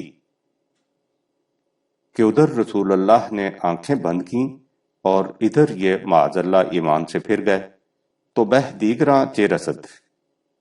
اور اگر کوئی معترض یہ کہہ دے، اور کہنے والے کہتے ہی ہیں، کہ درخت اپنے پھل سے پہچانا جاتا ہے، تو سوچئے کہ ان روایات کی روح سے خود نبی اکرم صلی اللہ علیہ وسلم کے متعلق معاذ اللہ کیا تصور سامنے آتا ہے۔ ہمارے نزدیک نہ یہ احادیث ہی رسول اللہ کی ہیں اور نہ ہی تاریخ کے یہ واقعات صحیح ہیں، یہ افطرا ہے اور اس دور کا وضع کردہ جب خلافت ملوکیت سے بدل چکی تھی۔ امام بخاری کی وفات 256 ہجری میں ہوئی تھی اور امام ابن جریر طبری کی 311 ہجری میں۔ یہ عباسیوں کی حکومت کا زمانہ تھا۔ ہمارے پاس ان داستانوں کے وضعی ہونے کی دلیل یہ ہے کہ ان سے اولو العزم صحابہ کرام کا اس قسم کا کردار سامنے آتا ہے جو ان کے متعلق قرآنی شہادت کے یکسر خلاف ہے۔ اور یہ حقیقت ہے کہ جب بھی تاریخ یا کتب روایات میں کوئی ایسی بات سامنے آئے گی جو قرآن کریم کے خلاف ہو تو ہم قرآنی شہادت کو تسلیم کریں گے اور تاریخ کے بیان کو باطل قرار دیں گے کہ ہم قرآن پر ایمان لانے کے مکلف ہیں، نہ کہ تاریخ پر۔ ہمارے نزدیک حضرت ابوبکر صدیق رضی اللہ تعالی عنہ کا انتخاب نہایت محبت اور آشتی کی فضا میں قرآنی اصولوں کی روشنی میں عمل میں آیا تھا۔ یہ تمام حضرات دست پروردگان رسالت تھے، اس لیے دین کی علم اور حقیقت سے اچھی طرح واقف، اور ان کی سیرت بھی اتنی بلند تھی کہ ان سے ہمارے زمانے کی انتخابی مہمات جیسے خلاف شرف انسانیت مظاہر ناممکن تھے۔ قرآن کریم نے بتایا کہ وَأَمْرُهُمْ شُورَى بَيْنَهُمْ 42/38 ان کے معاملات باہمی مشورے سے طے پاتے تھے۔ وہ اس حقیقت سے بھی واقف تھے کہ قرآن کریم کی روح سے مملکت کسی فرد کی ذاتی ملکیت نہیں جو اس کے وارثوں کی طرف ترکہ کے طور پر منتقل ہو جائے یا کسی خاص قبیلہ میں محصور ہو کر رہ جائے۔ مملکت پوری کی پوری امت کے ایمان و عمل کے نتیجہ میں حاصل ہوئی تھی اور انہوں نے اس کے سربراہ کا انتخاب قرآن کریم کے اس ابدی اصول کے مطابق کرنا تھا کہ اِنَّا أَكْرَمَكُمْ عِندَ اللَّهِ أَتْقَاكُمْ 49/13 تم میں سب سے زیادہ واجب التکریم وہ ہے جو سب سے زیادہ احکام خداوندی کا پابند ہے۔ وہ جمع ہوئے تھے صرف یہ طے کرنے کے لیے کہ ان میں سے اتقا کون ہے۔ انہوں نے حضرت ابو بکر کو اتقا پایا اور انہیں سربراہی کے لیے منتخب کر لیا۔ اس واقعہ کا تعلق تو حضرت ابو بکر رضی اللہ تعالی عنہ کے انتخاب سے ہے، لیکن ہم نے اسے حضرت عمر فاروق رضی اللہ تعالی عنہ کے سوانح حیات کے سلسلہ میں اس لیے درج کرنا ضروری سمجھا ہے کہ جیسا کہ آپ نے دیکھا اس میں حضرت عمر کے کردار کو نمایاں طور پر پیش کیا گیا ہے۔ ہم پر لازم تھا کہ ہم بتاتے کہ ان کی جو اس قسم کی تصویر کھینچی گئی ہے اس کی حیثیت ایک افسانے سے زیادہ کچھ نہیں۔ اب ہمیں حضرت صدیق اکبر رضی اللہ تعالی عنہ کے دور خلافت سے آگے بڑھ کر خلافت فاروقی سے آغاز سخن کرنا چاہیے، لیکن اس مقام پر دو ایک اصولی باتیں ایسی سامنے آتی ہیں جن کا تعلق نفس خلافت سے ہے، اور وہ اپنی اہمیت کے اعتبار سے ایسی نہیں جن سے صرف نظر کیا جا سکے۔ خلیفۃ اللہ نہیں۔ ہمارے ہاں ایک عام عقیدہ یہ ہے کہ خدا نے انسان کو اپنا خلیفہ بنایا ہے، اور اس کی سند کے طور پر پیش کی جاتی ہے قرآن کریم کی وہ آیت جس میں آدم یعنی نوع انسان کے نمائندہ کے متعلق کہا گیا ہے کہ انی جاعل فی الارض خلیفتن 2/30۔ ہم یہ دیکھ چکے ہیں کہ خلیفہ کے معنی جانشین کے ہیں، اور یہ ظاہر ہے کہ یہ جانشینی کا سوال کسی کے بعد پیدا ہوتا ہے۔ کسی کی موجودگی میں کوئی اس کا جانشین نہیں ہو سکتا، اور خدا چونکہ ہمیشہ اور ہر جگہ موجود ہے اس لیے اس کا کوئی جانشین نہیں ہو سکتا۔ اس آیت میں صرف اتنا کہا گیا ہے کہ تخلیق انسانی سے پہلے جو صاحب اقتدار مخلوق دنیا میں موجود تھی اور جو اس وقت پنہاں یا ناپید ہو چکی تھی، نوع انسان بنی آدم کو اس کا جانشین بنایا گیا۔ سورہ حجر میں ہے وَالْجَانَّ خَلَقْنَاهُ مِن قَبْلُ 15/27۔ اس میں من قبل اس سے پہلے کے الفاظ اس پر شاہد ہیں۔ تخلیق آدم ایک جداگانہ مبحث ہے جسے میں نے اپنی کتاب ابلیس و آدم میں بڑی شرح و بسط سے لکھا ہے۔ اس مقام پر صرف اتنا بتانا مقصود ہے کہ یہ عقیدہ کہ خدا نے انسان کو اپنا خلیفہ بنایا ہے قرآن کریم کی روح سے صحیح نہیں۔ دیکھیے اس حقیقت کو حضرت ابو بکر رضی اللہ تعالی عنہ نے کس عمدگی سے واضح کر دیا۔ بیعت خلافت کے بعد ایک شخص نے آپ کو یا خلیفۃ اللہ کہہ کر پکارا۔ آپ نے فوراً اسے ٹوکا اور فرمایا کہ میں خلیفۃ اللہ نہیں بلکہ خلیفۃ الرسول ہوں۔ عام مورخین آپ کے اس فکرہ کو آپ کی منکسر المزاجی پر محمول کر کے آگے بڑھ گئے ہیں، لیکن یہ نقطہ بڑا غور طلب ہے۔ آپ نے اس سے حکومت کے اس تصور کی وضاحت کر دی ہے جسے قرآن نے پیش کیا ہے۔ قرآن کریم کی روح سے اسلامی حکومت تھیوکریسی نہیں، جس میں مذہبی پیشوا خدا کے قائم مقام بن کر لوگوں سے اپنی اطاعت لیتے ہیں۔ حضرت صدیق اکبر رضی اللہ تعالیٰ عنہ نے اپنے انتخاب خلافت کے بعد سب سے پہلے فکرہ میں اپنے آپ کو اپنے پیش رو سربراہ مملکت کا جانشین بتا کر حکومت کے عمومی تصور کا اعلان کر دیا اور اس طرح خدا کی جانشینی کے عقیدہ کی جڑ کاٹ کر رکھ دی۔ یہ تھی دست پروردگان رسالت کی بصیرت فرقانی۔ ڈسپلن۔ رسول اللہ صلی اللہ علیہ وسلم نے اپنی حیات عرضی کے آخری ایام میں رومیوں کی مدافعت کے لیے ایک لشکر مرتب فرمایا تھا جس کی سپہ سالاری حضرت زید بن حارث جو حضور صلی اللہ علیہ وسلم کے آزاد کردہ غلام تھے کہ 20 سالہ بیٹے اسامہ کو تفویض فرمائی تھی۔ حضور کی وفات کے بعد حضرت ابو بکر رضی اللہ تعالی عنہ نے حضور صلی اللہ علیہ وسلم کے طے فرمودہ پروگرام کو علی حال ہی برقرار رکھا اور لشکر کو حضرت اسامہ بن زید کی قیادت میں روانہ کر دیا۔ دیگر صحابہ کی طرح حضرت عمر بھی اس لشکر میں شامل تھے۔ حضرت صدیق اکبر رضی اللہ تعالی عنہ چاہتے تھے کہ حضرت عمر رضی اللہ تعالی عنہ پیچھے رہ جائیں تاکہ آپ ان سے مشورے لے سکیں۔ حضرت ابو بکر صدیق رضی اللہ تعالی عنہ خلیفہ تھے اور نہایت آسانی سے حکم دے سکتے تھے کہ حضرت عمر رضی اللہ تعالی عنہ پیچھے رہ جائیں، لیکن جب آپ نے لشکر کی قیادت حضرت اسامہ رضی اللہ تعالی عنہ کو سونپ دی تو پھر ان کے معاملات میں دخل اندازی مناسب نہیں سمجھی۔ آپ نے حضرت اسامہ رضی اللہ تعالی عنہ سے درخواست کی اور کہا کہ اگر تم چاہو تو میری مدد کے لیے عمر رضی اللہ تعالی عنہ کو چھوڑتے جاؤ۔ حضرت اسامہ نے بڑی خوشی سے اس کی اجازت دے دی۔ اس سے جہاں اس ڈسپلن کی ایک جھلک سامنے آتی ہے جس کے قالب میں صحابہ رضی اللہ تعالی عنہ نے اپنے اعمال کو ڈھال لیا تھا، وہاں یہ حقیقت بھی بے نقاب ہو جاتی ہے کہ حضرت ابو بکر کی نگاہوں میں حضرت عمر کی اہمیت کس قدر تھی۔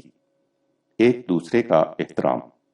حضرت ابو بکر رضی اللہ تعالی عنہ کی نگاہوں میں حضرت عمر رضی اللہ کا مقام کیا تھا؟ اس کا اندازہ اس ایک واقعہ سے لگائیے کہ حضرت ابو بکر رضی اللہ تعالی عنہ نے حضرت طلحہ رضی اللہ تعالی عنہ کو ایک قطع زمین عطا کیا اور کہا کہ اس دستاویز پر منجملہ دیگر صحابہ حضرت عمر رضی اللہ تعالی عنہ سے بھی گواہی ڈلوا لو۔ جب حضرت عمر رضی اللہ تعالی عنہ نے اس دستاویز کو دیکھا تو حضرت طلحہ رضی اللہ تعالی عنہ سے کہا کہ یہ جاگیر بہت بڑی ہے، میں اس پر مہر نہیں لگاؤں گا۔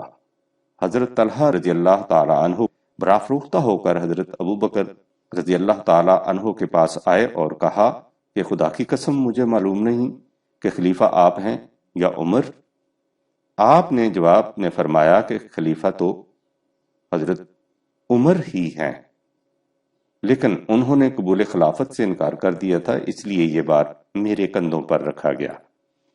دوسری طرف حضرت عمر رضی اللہ تعالی عنہ کے دل میں حضرت ابو بکر رضی اللہ تعالی عنہ کا احترام کس قدر تھا، اس کا اندازہ اس سے لگائیے کہ حضرت عمر رضی اللہ تعالی عنہ کے خلیفہ منتخب ہو جانے کے بعد کچھ لوگوں نے آپ سے کہا کہ واللہ ہم نے آپ سے زیادہ عادل، فیصل، حق گو اور منافقین پر سخت اور کسی کو نہیں پایا۔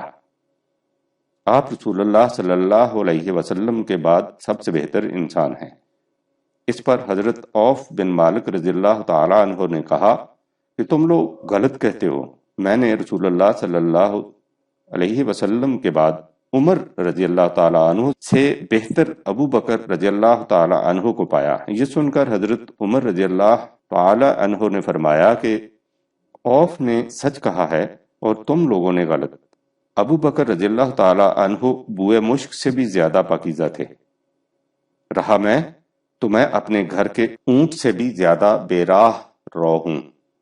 اس قسم کے تھے باہمی قلبی تعلقات ان حضرات کے، جن کے متعلق قرآن کریم نے کہا تھا کہ رحماء بینہم، وہ باہمدگر ریشم سے بھی زیادہ نرم اور محبت خو ہیں۔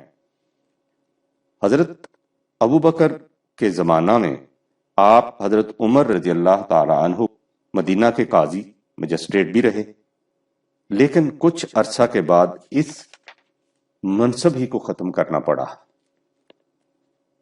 کیونکہ آپ کی عدالت میں کوئی مقدمہ ہی پیش نہ ہوا۔ اس دور میں مقدمہ بازی کی نوبت ہی نہیں آئی تھی۔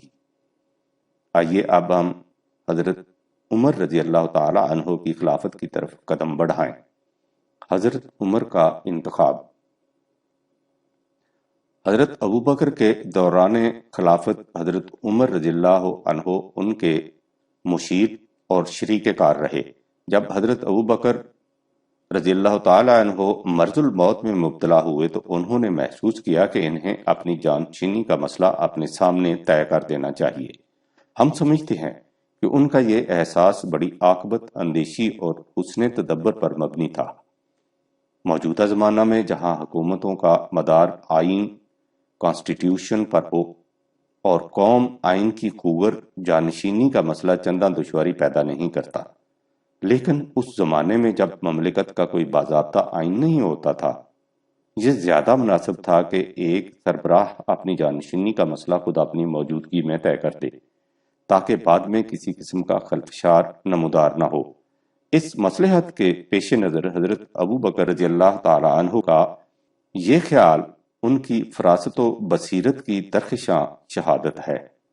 جیسا کہ ہم پہلے دیکھ چکے ہیں، قرآن کریم نے کہا تھا کہ امور مملکت امت کے باہمی مشورے سے طے ہوں گے، 42/38۔ لیکن قرآن نے مشاورت کا حکم اصولی طور پر دیا ہے۔ مشاورت کے طریقہ کار، مشینری کا تعین خود نہیں کیا، اس نے اسے امت کی ثوابدید پر چھوڑ دیا ہے۔ وہ اپنے زمانے کے تقاضوں کے مطابق مشاورت کی مشینری کا تعین خود کرے۔ جس ضابطۂ حیات کو تمام نوع انسانی کے لیے ابدی طور پر غیر متبدل رہنا ہو، اس کا انداز یہی ہونا چاہیے۔ اس کے اصول ہمیشہ کے لیے غیر متبدل رہیں گے، لیکن ان اصولوں کی روشنی میں جزیات خود متعین کی جائیں گی۔ یہ جزیات وقت کے تقاضوں کے لحاظ سے بدلتی رہیں گی، لیکن اصول اپنی جگہ اٹل رہیں گے۔ ثبات و تغیر کا یہی وہ حسین امتزاج ہے جس سے اسلام ایک ابدی نظام حیات بن سکتا ہے۔ جہاں تک مشاورت کے اصولی حکم کے بروئے کار لانے کے لیے طریقہ کار کا تعلق ہے، اس کی ضرورت حضرت ابو بکر رضی اللہ تعالی عنہ کے انتخاب خلافت کے وقت پیش آئی۔ جو کچھ تاریخ سے مترشح ہوتا ہے وہ یہی ہے کہ اس مقصد کے لیے مدینہ کے اکابر صحابہ آیان مملکت کے اجتماع نے یہ فیصلہ کر دیا۔ تفصیل اس کی ذرا آگے چل کر آتی ہے۔ اس زمانے میں جبکہ سامان رسل و رسائل اور ذرائع مواصلات آج کی طرح اس قدر عام نہیں تھے، یہ مشکل ہی نہیں ناممکن تھا کہ ایسے ہنگامی واقعہ کی صورت میں اتنے تھوڑے نوٹس پر تمام امت کے نمائندگان کو یکجا اکٹھا کیا جا سکتا۔ آیان مدینہ نے باہمی مشاورت سے خلیفہ کو منتخب کیا۔ اس کے بعد اطراف و اکناف مملکت سے امت کے نمائندے مختلف قبائل کے سربراہ آئے اور انہوں نے بیعت کر لی۔ بیعت کا مفہوم۔ دین کے نظام میں بیعت کی اصطلاح بڑی بنیادی فی لہٰذا اس قابل ہے کہ اسے اچھی طرح سمجھ لیا جائے۔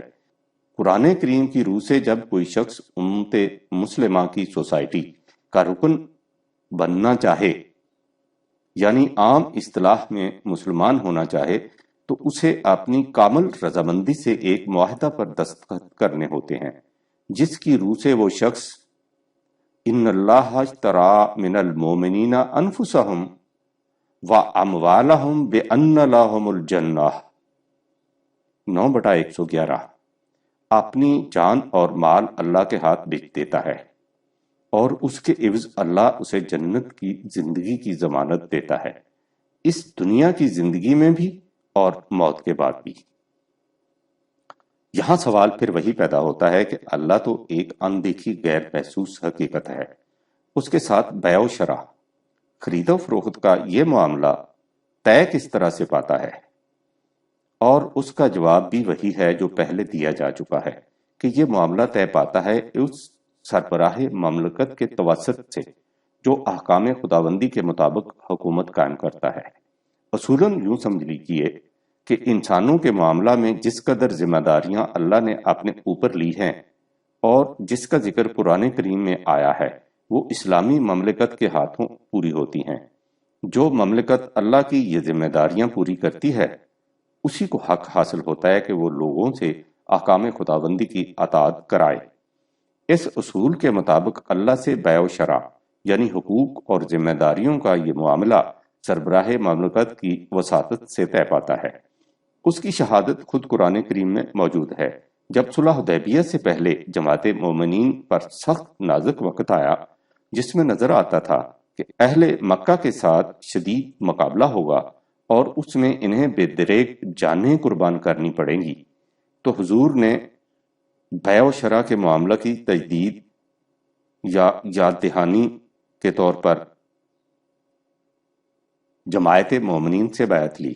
بیعت کے معنی ہی خود فروشی یعنی اپنے آپ کو بیچ ڈالنا ہے۔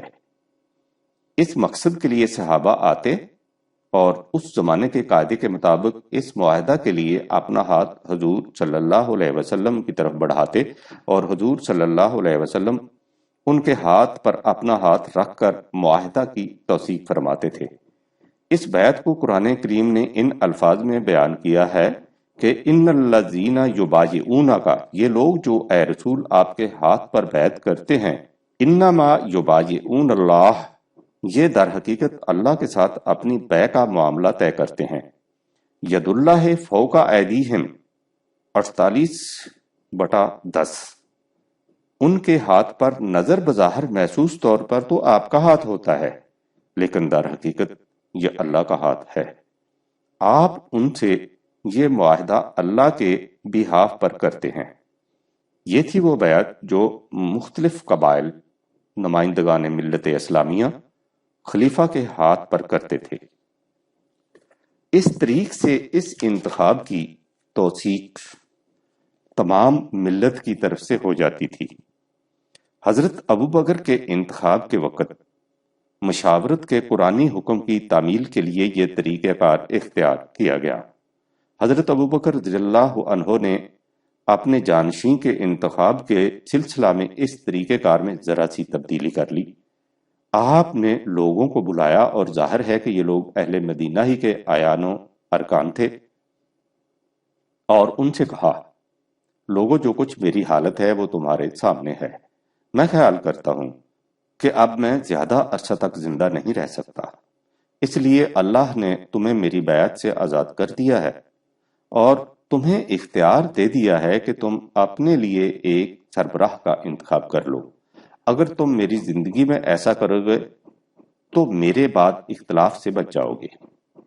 لوگوں نے باہمی مشورہ کیا لیکن کسی نتیجہ پر نہ پہنچ سکے، تو آپ کی خدمت میں حاضر ہو کر کہا کہ ہم انتخاب کا اختیار آپ کو دیتے ہیں، آپ ہی امت کے لیے ایک سربراہ منتخب فرما دیجیے۔ آپ نے فرمایا کہ اس مقصد کے لیے مجھے کچھ مہلت دو تاکہ میں اکابرین امت سے مشورہ کر لوں۔ آپ نے پہلے حضرت عبد الرحمن بن عوف رضی اللہ تعالی عنہ کو بلایا اور ان سے کہا کہ مجھے بتاؤ کہ عمر ابن الخطاب رضی اللہ تعالی عنہ کے متعلق تمہاری کیا رائے ہے۔ انہوں نے کہا کہ اس باب میں آپ مجھ سے بھی بہتر طور پر جانتے ہیں، میں اتنا ہی کہہ سکتا ہوں کہ آپ ان کے متعلق جو رائے رکھتے ہیں میرے نزدیک وہ اس سے بھی بہتر ہیں۔ اس کے بعد آپ نے حضرت عثمان رضی اللہ عنہ سے مشورہ کیا تو انہوں نے بھی اسی رائے کا اظہار کیا۔ پھر آپ نے مہاجرین اور انصار میں سے مختلف منتخب و ممتاز شخصیتوں سے مشورہ کیا تو ان سب نے یہی رائے دی۔ بعض لوگوں نے اتنا اعتراض کیا کہ حضرت عمر رضی اللہ عنہ سخت مزاج ہیں، خلافت پا کر وہ اور زیادہ سخت ہو جائیں گے۔ اس پر آپ نے کہا کہ نہیں، میرا اندازہ یہ ہے کہ خلافت کی ذمہ داریاں ان کی سختی کو نرمی میں بدل دیں گی۔ میں سمجھتا ہوں کہ اگر عمر رضی اللہ عنہ میرے جانشین ہو جائیں تو میں اللہ سے کہہ سکوں گا کہ میں تیرے بندوں پر تیرے بہترین بندے کو ذمہ دار بنا آیا ہوں۔ اس پر لوگ مطمئن ہو گئے اور آپ نے حسب ذیل دستاویز قلم بند کروا دی۔ بسم اللہ الرحمن الرحیم۔ یہ ہے وہ وصیت جو ابو بکر رضی اللہ تعالی عنہ بن قحافہ نے دنیا سے جاتے ہوئے اور آخرت میں داخل ہوتے وقت لکھائی۔ یہ وہ وقت ہوتا ہے جب کافر بھی ایمان لے آتا ہے اور فاجر بھی صداقت کا یقین کر لیتا ہے، جھوٹا بھی سچ کا اعتراف کر لیتا ہے۔ میں نے اپنے بعد تمہارے لیے عمر ابن خطاب کو سربراہ مقرر کیا ہے، لہذا تم لوگ ان کی سنو اور اطاعت کرو۔ میں نے اللہ، رسول اور دین کے سلسلہ میں اپنی اور آپ لوگوں کی بہتری میں کوئی دقیقہ فروگزاشت نہیں کیا۔ اگر وہ عدل کریں گے تو میرا خیال درست ثابت ہوگا، اگر وہ بدل جاتے ہیں تو اس کے لیے میں مکلف نہیں ہوں گا، کیونکہ ہر شخص اپنے کیے کا پھل پائے گا۔ میں نے اپنی دانست میں بھلائی کا کام کیا ہے، مجھے غیب کا علم نہیں۔ والسلام علیکم ورحمۃ اللہ۔ اس دستاویز پر آپ نے مہر لگائی، اسے لفافہ میں بند کیا اور جروکے میں سے جھانک کر نیچے منتظر لوگوں سے کہا کہ لوگوں، میں نے اس دستاویز میں اپنا فیصلہ لکھ دیا ہے، تم اس پر رضامند ہو۔ سب نے بیک زبان کہا کہ ہم رضامند ہیں، کیونکہ ہم ہی نے تو آپ کو اس کا اختیار دیا تھا۔ لیکن حضرت علی رضی اللہ عنہ نے کہا کہ ہم صرف اسی صورت میں راضی ہو سکتے ہیں کہ اس میں عمر کا نام ہو۔ آپ نے فرمایا کہ ہاں، اس میں عمر ہی کا نام ہے۔ اس پر سب لوگوں نے حضرت عمر رضی اللہ عنہ کی بیعت کر لی۔ اذاں بعد حضرت ابوبکر رضی اللہ تعالی عنہ نے دعا کے لیے ہاتھ اٹھائے اور بدرگاہ رب العزت عرض کیا کہ بار الہ، میں نے ان لوگوں کی بھلائی کا ارادہ کیا ہے، میں نے جو کچھ کیا ہے وہ تجھے معلوم ہے۔ اپنی سمجھ بوجھ کے مطابق میں نے ایسے شخص کو خلیفہ منتخب کیا ہے جو ان میں سے سب سے بہتر ہے، صاحب قوت بھی ہے اور طالب رشد و ہدایت بھی۔ تو اسے میرا صحیح جانشین ثابت کر دے۔ یہ تیرے بندے ہیں اور ان کے معاملات تیرے ہاتھ میں ہیں، تو ان کے امیر کو صلاح اور فلاح کی توفیق عطا فرما اور ان خلفائے راشدین میں سے بنا جو نبی رحمت کی عطا کردہ رہنمائی کا اتباع کریں۔ اس کے بعد حضرت ابو بکر صدیق وفات پا گئے اور خلافت فاروقی کا آغاز ہو گیا۔ یہ 23 جمادی الاخر 13 ہجری مطابق 22 اگست 632 عیسوی کی بات ہے۔ پہلا خطبہ خلافت۔ خلافت کی ذمہ داریاں سنبھالنے کے بعد ان خلفائے اعظام کا پہلا خطبہ خاص اہمیت کا حامل ہوتا تھا، اور اس میں اپنی ذمہ داریوں، افراد معاشرہ کے حقوق و فرائض اور مملکت کے مقاصد و منتہا کا بڑی وضاحت سے اعلان کر دیتے تھے۔ آج کی اصطلاح میں یوں سمجھیے کہ وہ ان کا منشور ہوتا تھا۔ حضرت ابو بکر رضی اللہ تعالی عنہ اس نہج سے ہم مناسب سمجھتے ہیں کہ حضرت ابو بکر رضی اللہ تعالی عنہ کے خطبہ خلافت کو بھی درج کر دیا جائے۔ انہوں نے اللہ کی حمد کے بعد فرمایا تھا کہ اے لوگو، میں تمہارا سربراہ بنایا گیا ہوں، لیکن میں تم سے بہتر نہیں ہوں۔ اگر میں صحیح نیک کام کروں تو اس میں میری مدد کرو، اگر غلط قدم اٹھاؤں تو مجھے ٹوکو۔ صدق امانت ہے اور کذب خیانت۔ تم میں سے کمزور ترین شخص میرے نزدیک قوی ترین ہے، جب تک میں اسے اس کا حق نہ دلا دوں، اور تم میں سے قوی تر آدمی میرے نزدیک کمزور تر ہے، جب تک میں اس سے وہ حق نہ لے لوں جو اس کے ذمہ ہے۔ جو قوم خدا کی راہ میں جہاد ترک کر دیتی ہے، اس پر اللہ ذلت اور خواری مسلط کر دیتا ہے، اور اگر کسی قوم میں بے حیائی پھیل جاتی ہے تو اللہ اس پر مصائب اور تباہی کا عذاب عام کر دیتا ہے۔ تم میری اطاعت کرو جب تک میں اللہ اور اس کے رسول صلی اللہ علیہ وسلم کی اطاعت کروں، لیکن اگر مجھ سے کوئی ایسا کام سرزد ہو جس سے اللہ اور اس کے رسول صلی اللہ علیہ وسلم کی نافرمانی کا پہلو نکلتا ہو تو تم پر میری اطاعت واجب نہیں۔ حضرت عمر رضی اللہ تعالی عنہ کا خطبہ۔ تاریخی روایات میں حضرت عمر کے خلافت کے یوم اول کے 2 خطبے مذکور ہیں، ایک مختصر ہے اور دوسرا مفصل۔ معلوم ہوتا ہے کہ انہوں نے مختصر خطبہ صبح نماز کے وقت ارشاد فرمایا تھا اور مفصل خطبہ ظہر کی نماز کے وقت جب اجتماع زیادہ تھا۔ یہ خطبات بادنہ لفظی اختلاف کتب تاریخ میں مذکور ہے۔ مختصر خطبہ میں آپ نے حمد و ثنا کے بعد حضرت ابو بکر صدیق رضی اللہ تعالی عنہ کے فضائل و مناقب کا ذکر کرنے کے بعد فرمایا، لوگوں میں تمہیں میں سے ایک انسان ہوں، اگر مجھے خلیفہ رسول اللہ کی حکم عدولی گوارا ہو سکتی تو میں ہرگز یہ ذمہ داری قبول نہ کرتا۔ آپ نے یہ الفاظ ایسے خلوص اور انکسار کے ساتھ کہے کہ سامعین کے دل کی گہرائیوں میں اتر گئے۔ چنانچہ انہوں نے محسوس کیا کہ حضرت ابو بکر صدیق نے جو کہا تھا کہ خلافت کی ذمہ داریاں حضرت عمر رضی اللہ تعالی عنہ کی سختی کو نرمی میں بدل دیں گی، وہ درست تھا۔ اس کے بعد حضرت عمر نے کہا کہ لوگوں میں خدا سے 3 دعائیں مانگتا ہوں، تم آمین کہو۔ تو انہوں نے آسمان کی طرف نگاہ اٹھائی اور نہایت عجز و الحا سے کہا، بار الہ میں سخت ہوں، مجھے حق کی موافقت، اپنی رضا طلبی اور احساس آخرت کے لیے نرم کر دے۔ یہ کہہ کر آپ خاموش ہو گئے۔ سامعین نے آمین کہا تو آپ نے دوسری دعا مانگی کہ یا اللہ میں کمزور ہوں، مجھے قوی بنا دے تاکہ میں دین کے دشمنوں، منافقوں اور فحش کاروں کا مقابلہ کر سکوں، لیکن ایسا قوی نہیں کہ میں ان کے حق میں ظالم بن جاؤں اور ان پر دست درازی کرنے لگ جاؤں۔ آپ پھر خاموش ہو گئے۔ مجمع پر سناٹا چھا رہا تھا۔ لوگوں نے آمین کہا تو آپ نے درگاہ رب العزت عرض کیا کہ یا اللہ میں بخیل ہوں، مجھے امور خیر کے لیے سخی بنا دے، لیکن اس سخاوت میں ریاکاری کا شائبہ نہ ہو۔ مجمع پر سکوت چھا رہا تھا۔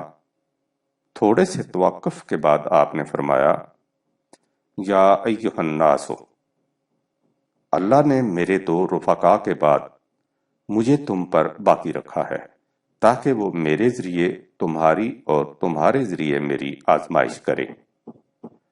تمہارا جو معاملہ میرے سامنے آئے گا میں اسے کسی دوسرے پر نہیں چھوڑوں گا بلکہ خود سر انجام دوں گا۔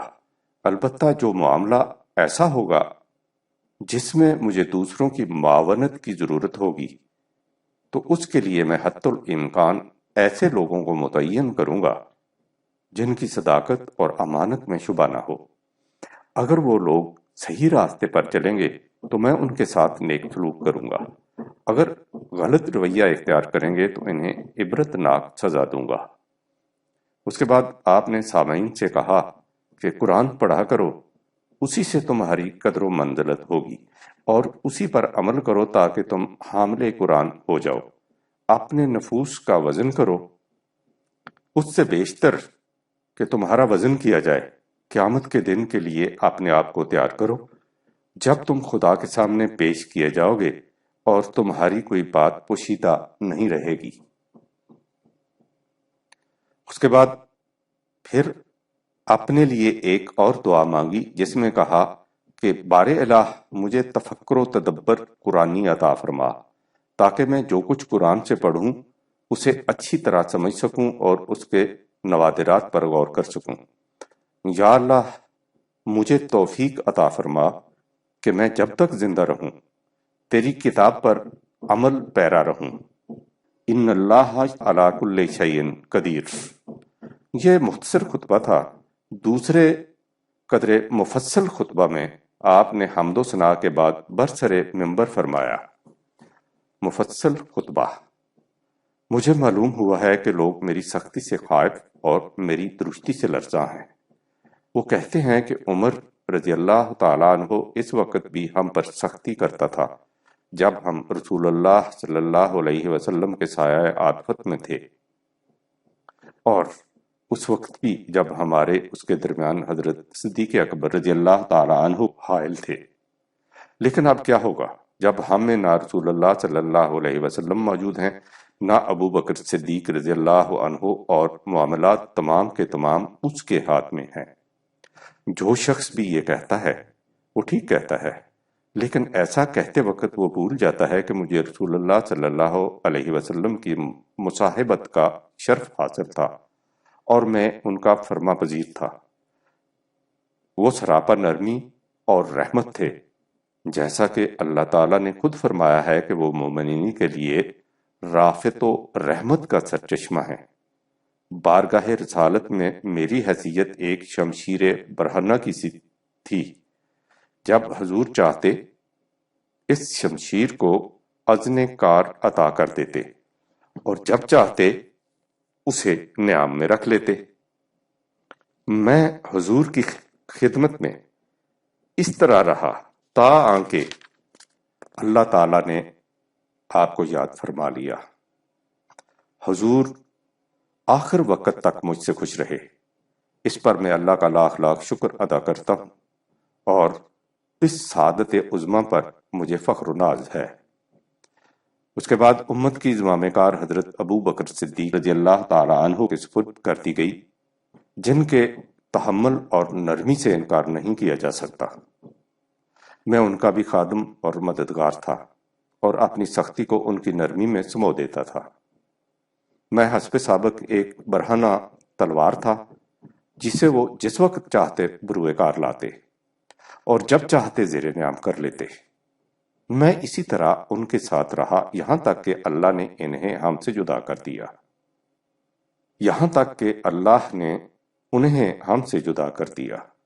وہ بھی آخر دم تک مجھ سے خوش رہے، اس پر میں اللہ کا لاکھ لاکھ شکر ادا کرتا ہوں، اور یہ سعادت میرے لیے وجہ مسرت ہے۔ اور اب کہ اے لوگو تمہارے معاملات کی ذمہ داری میرے کندھوں پر رکھ دی گئی ہے، تمہیں معلوم ہونا چاہیے کہ میری وہ سختی نرمی میں بدل گئی ہے، لیکن ان لوگوں کے لیے بدستور قائم ہے جو ظلم اور زیادتی سے کام لے رہے۔ وہ لوگ جو امن و سلامتی سے رہتے اور جرت ایمانی رکھتے ہیں تو ان کے لیے میں سب سے زیادہ نرم ہوں۔ اگر کوئی شخص کسی کے ساتھ ظلم اور زیادتی کرے گا تو میں اسے اس وقت تک نہیں چھوڑوں گا جب تک اس کا ایک رخسار زمین پر ٹکا کر دوسرے رخسار پر اپنا پاؤں رکھ دوں، تا آنکہ وہ حق کے سامنے سپر انداز ہو جائے۔ لیکن اس تمام سختی کے باوجود میں اہل حق کے لیے خود اپنے رخسار زمین پر رکھ دوں گا۔ لوگوں، مجھ پر تمہارے کچھ حقوق ہیں جو میں تمہارے سامنے بیان کرتا ہوں، تم اپنے یہ حقوق مجھ سے حاصل کرو۔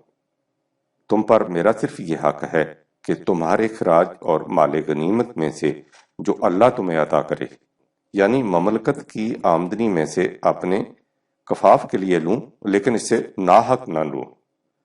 تمہارا مجھ پر یہ حق ہے کہ جب تم میں سے کوئی میرے پاس آئے تو مجھ سے اپنا حق لے کر جائے۔ تمہارا مجھ پر یہ حق بھی ہے میں تمہارے عطیات اور وظائف میں اضافہ کروں اور تمہاری سرحدوں کو مستحکم کروں، اور یہ حق بھی کہ تمہیں ہلاکت میں نہ ڈالوں، تمہیں بلا ضرورت گھر واپس آنے سے نہ روکے رکھوں، اور جب تم جنگ پر جاؤ تو ایک باپ کی طرح تمہارے اہل و عیال کی نگہداشت کروں۔ اللہ کے بندو، اللہ سے ڈرو، میرا ہاتھ بٹاؤ، امر بالمعروف اور نہی عن المنکر میں میری مدد کرو۔ تمہاری جو خدمات اللہ نے میرے سپرد کی ہیں ان کے متعلق مجھے نصیحت کرتے رہو۔ میں تم سے یہ کچھ کہہ رہا ہوں اور اپنے اور تمہارے لیے اللہ سے مغفرت طلب کر رہا ہوں۔ میں یوم الحساب کا منتظر ہوں، جب مجھے یہ بتانا ہوگا کہ میں نے تم سے کیا لیا اور اسے کیسے خرچ کیا۔ یہ کہہ کر آپ منبر سے اترے اور نماز پڑھائی۔ یہ تھے وہ پہلے خطبات جن سے خلافت فاروقی کا آغاز ہوا۔ آپ کا معمول یہ تھا کہ ہر اہم موقع پر امت سے خطاب کرتے تھے۔ آگے چل کر آپ کے یہ خطبات ہمارے سامنے آئیں گے، ان سے یہ اندازہ کیا جا سکے گا کہ اللہ تعالیٰ نے اسلام کے اس بطل جلیل کو معاملات کے سمجھنے، سلجھانے اور لوگوں کے سامنے انہیں پیش کرنے کی کس قدر وسیع، بلند اور عمیق صلاحیت عطا فرمائی تھی۔ یوں تو خطابت اور بلاغت عربوں کی سب سے بڑی خصوصیت تھی، لیکن عربی ادب کے ماہرین اس حقیقت پر شاہد ہیں کہ حضرت عمر رضی اللہ عنہ کے خطبات فن خطابت اور فصاحت و بلاغت میں بھی اپنی مثال آپ ہیں۔ امیر المومنین کا لقب، جیسا کہ ہم دیکھ چکے ہیں، جب حضرت ابو بکر رضی اللہ تعالی عنہ کو کسی نے خلیفۃ اللہ کہہ کر پکارا تو آپ نے اسے ٹوکا اور کہا کہ میں خلیفۃ اللہ نہیں، خلیفۃ اللہ کوئی نہیں ہو سکتا، میں خلیفۃ الرسول ہوں، جیسا کہ آپ خلیفۃ الرسول کہلاتے رہے۔ جب حضرت عمر خلیفہ منتخب ہوئے تو لوگوں نے آپ کو خلیفۃ الرسول اللہ کہنا شروع کیا۔ اس پر یہ حقیقت سامنے آئی کہ اگر یہی انداز جاری رہا تو بعد میں آنے والے خلفاء کا لقب بہت لمبا ہو جائے گا، اس لیے کوئی ایسا لقب اختیار کرنا چاہیے جو سب کے لیے موزوں قرار پائے۔ تاریخ کے ایک بیان میں ہے کہ عراق کے گورنر نے ایک دفعہ عبیدہ بن ربیعہ عامری اور عدی بن حاتم طائی کو آپ کی خدمت میں بھیجا۔ مسجد میں ان کی ملاقات حضرت عمرو بن عاص سے ہوئی تو انہوں نے ان سے کہا کہ امیر المومنین کو ہماری آمد کی اطلاع کر دیجیے۔ انہوں نے یہ سن کر کہا کہ کیسا اچھا لقب ہے جس سے تم نے خلیفہ کو پکارا ہے، ہم سب مومن اور وہ ہمارے امیر۔ جب حضرت عمر تک یہ بات پہنچی تو انہوں نے بھی اسے پسند کیا اور اس کے بعد خلفاء کے لیے یہی لقب اختیار کر لیا گیا۔ امیر کے معنی، واضح رہے کہ آج تو ہمارے ہاں امیر کے معنی کچھ اور لیے جاتے ہیں، لیکن عربوں کے ہاں بنیادی طور پر اس کے معنی کچھ اور تھے۔ عربوں کے قافلے صحراؤں میں سفر کرتے تھے، جہاں نہ پختہ شاہراہیں ہوتی تھیں نہ سنگ میل۔ وہ لوگ چھوٹے چھوٹے پتھروں سے راستوں میں نشان لگا دیتے تھے، انہیں الامرۃ والنامور کہا جاتا تھا۔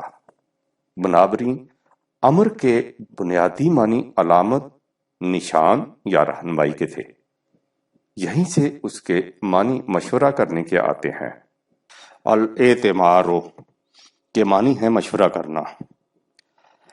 ان بنیادی معنی کے پیش نظر امیر المومنین کے معنی مومنین کا حاکم نہیں بلکہ ان کے لیے نشانات راہ متعین کرنے والا، ان کی رہنمائی کرنے والا ہوں گے یا ان سے مشورہ کرنے والا۔ آپ نے دیکھا کہ خود اس لقب امیر المومنین سے بھی خلافت اور ملوکیت یا حاکمیت کا فرق کس طرح نمایاں طور پر سامنے آ جاتا ہے، اور یہی وجہ تھی کہ حضرت عمر رضی اللہ عنہ نے اسے پسند اور اختیار فرمایا۔ خلافت اور ملوکیت میں فرق، ملوکیت یہی نہیں کہ باپ کے بعد اس کا بیٹا تخت نشین ہو جائے۔ قرآن کریم کی روح سے کسی انسان کا کسی دوسرے انسان کو اپنا محکوم بنا لینا ملوکیت ہے، خواہ اس کی شکل کوئی سی ہو۔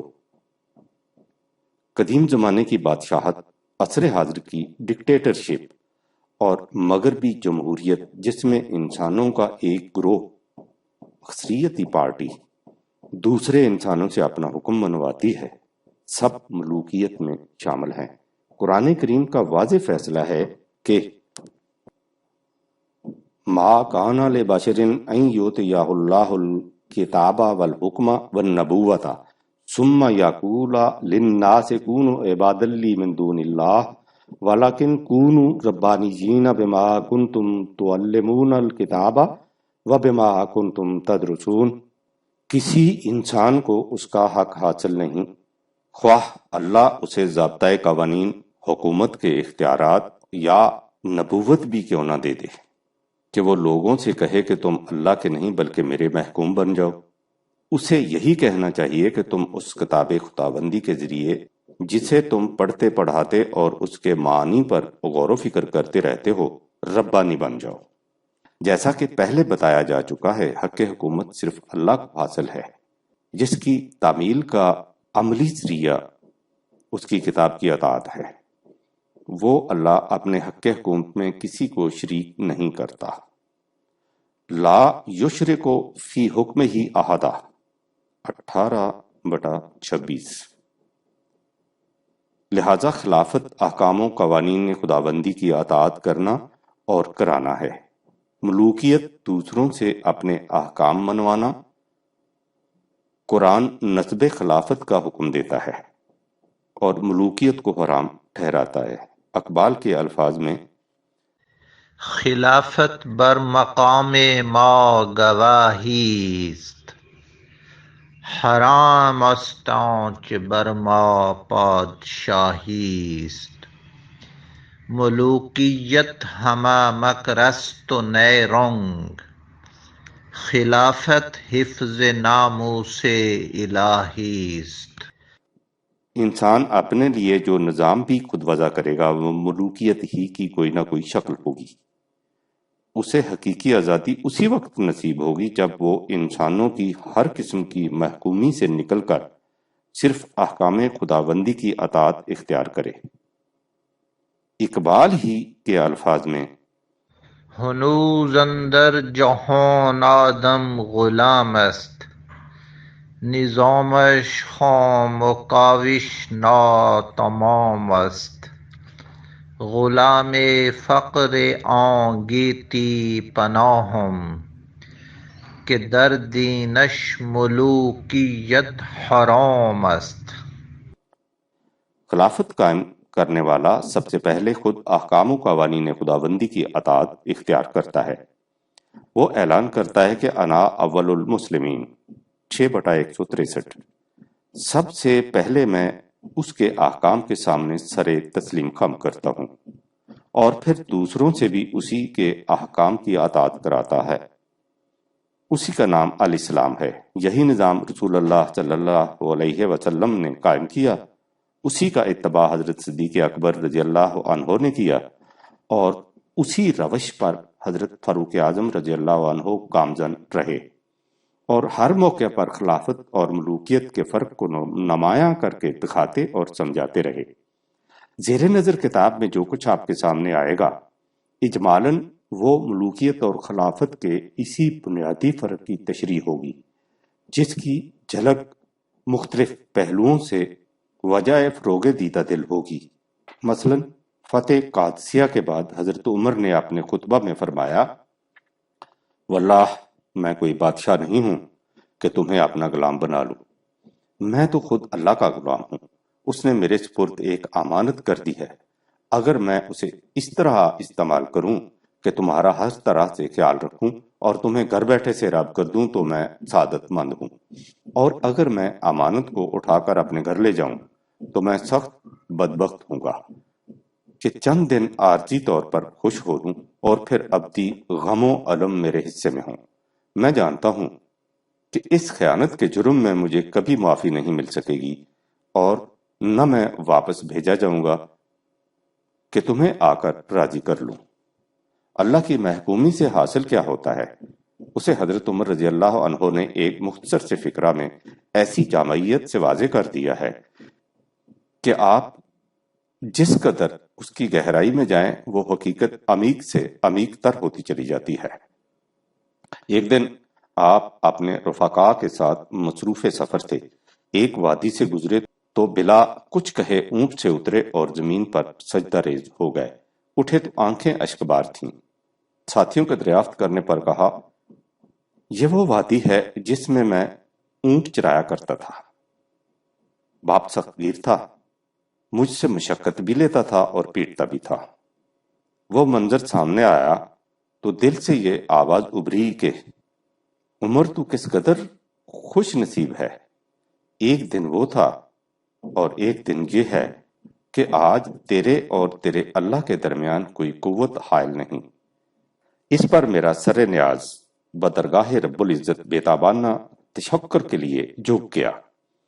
یہ ہے نظام خلافت کا نتیجہ کہ انسان اور اس کے اللہ کے درمیان کوئی قوت حائل نہیں ہوتی، یعنی انسان احکام خداوندی کے سوا کسی کا محکوم نہیں ہوتا۔ یہی تھا وہ جذبہ تشکر جس کے متعلق حضرت انس نے بیان کیا تھا کہ میں عمر کے ساتھ تھا کہ وہ ایک احاطہ میں داخل ہو گئے اور دیوار کے پیچھے سے میں نے انہیں یہ کہتے ہوئے سنا، خطاب کا بیٹا عمر اور امیر المومنین، سبحان اللہ، خطاب کے چھوکرے، خدا سے ڈرو ورنہ وہ تجھے ضرور اس کی سزا دے گا۔ انہوں نے خلافت و ملوکیت کا یہ فرق محض اپنی تقاریر و خطبات کے ذریعے نہیں سمجھایا، بلکہ اپنے اعمال و افعال اور سیرت و کردار سے اسے اس طرح نمایاں کر دیا کہ دوسرے بھی اسے اچھی طرح سمجھ گئے تھے۔ ایک دن آپ نے حضرت سلمان فارسی رضی اللہ عنہ سے پوچھا کہ میں بادشاہ ہوں یا خلیفہ؟ انہوں نے جواب میں کہا کہ اگر آپ نے مسلمانوں سے 1 درہم یا اس کے کم و بیش وصول کیا اور اسے صحیح مقام پر صرف نہ کیا تو آپ بادشاہ ہیں، خلیفہ نہیں۔ اس جواب پر حضرت عمر کی آنکھوں میں آنسو آ گئے۔ ایک اور روایت ہے کہ آپ نے کہا، میں کہہ نہیں سکتا کہ میں بادشاہ ہوں یا خلیفہ۔ اگر بادشاہ ہوں تو اس سے بری بات اور کیا ہو سکتی ہے؟ مجمع میں سے فوراً ایک شخص برجستہ بولا کہ خلافت اور شہنشاہیت میں فرق ہے۔ خلیفہ عوام کے جملہ حقوق کا محافظ ہوتا ہے، وہ ہر انسان کا حقدار کو دیتا ہے، وہ نہ ناجائز طور پر کسی سے کچھ لیتا ہے نہ ناجائز خرچ کرتا ہے۔ الحمدللہ کہ آپ خلیفہ ہے، بادشاہ نہیں۔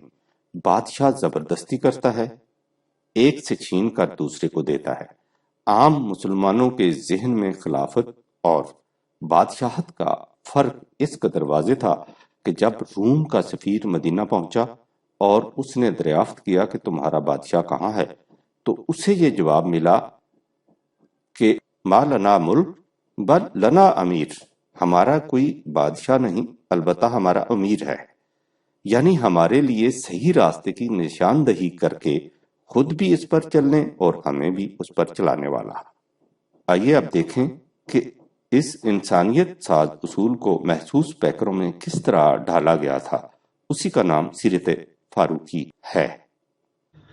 حکمران بود و سامان نداشت، دست او جز تیغ و قرآن نداشت، این دو قوت حافظ یکدیگرند، کائنات زندگی را محورند۔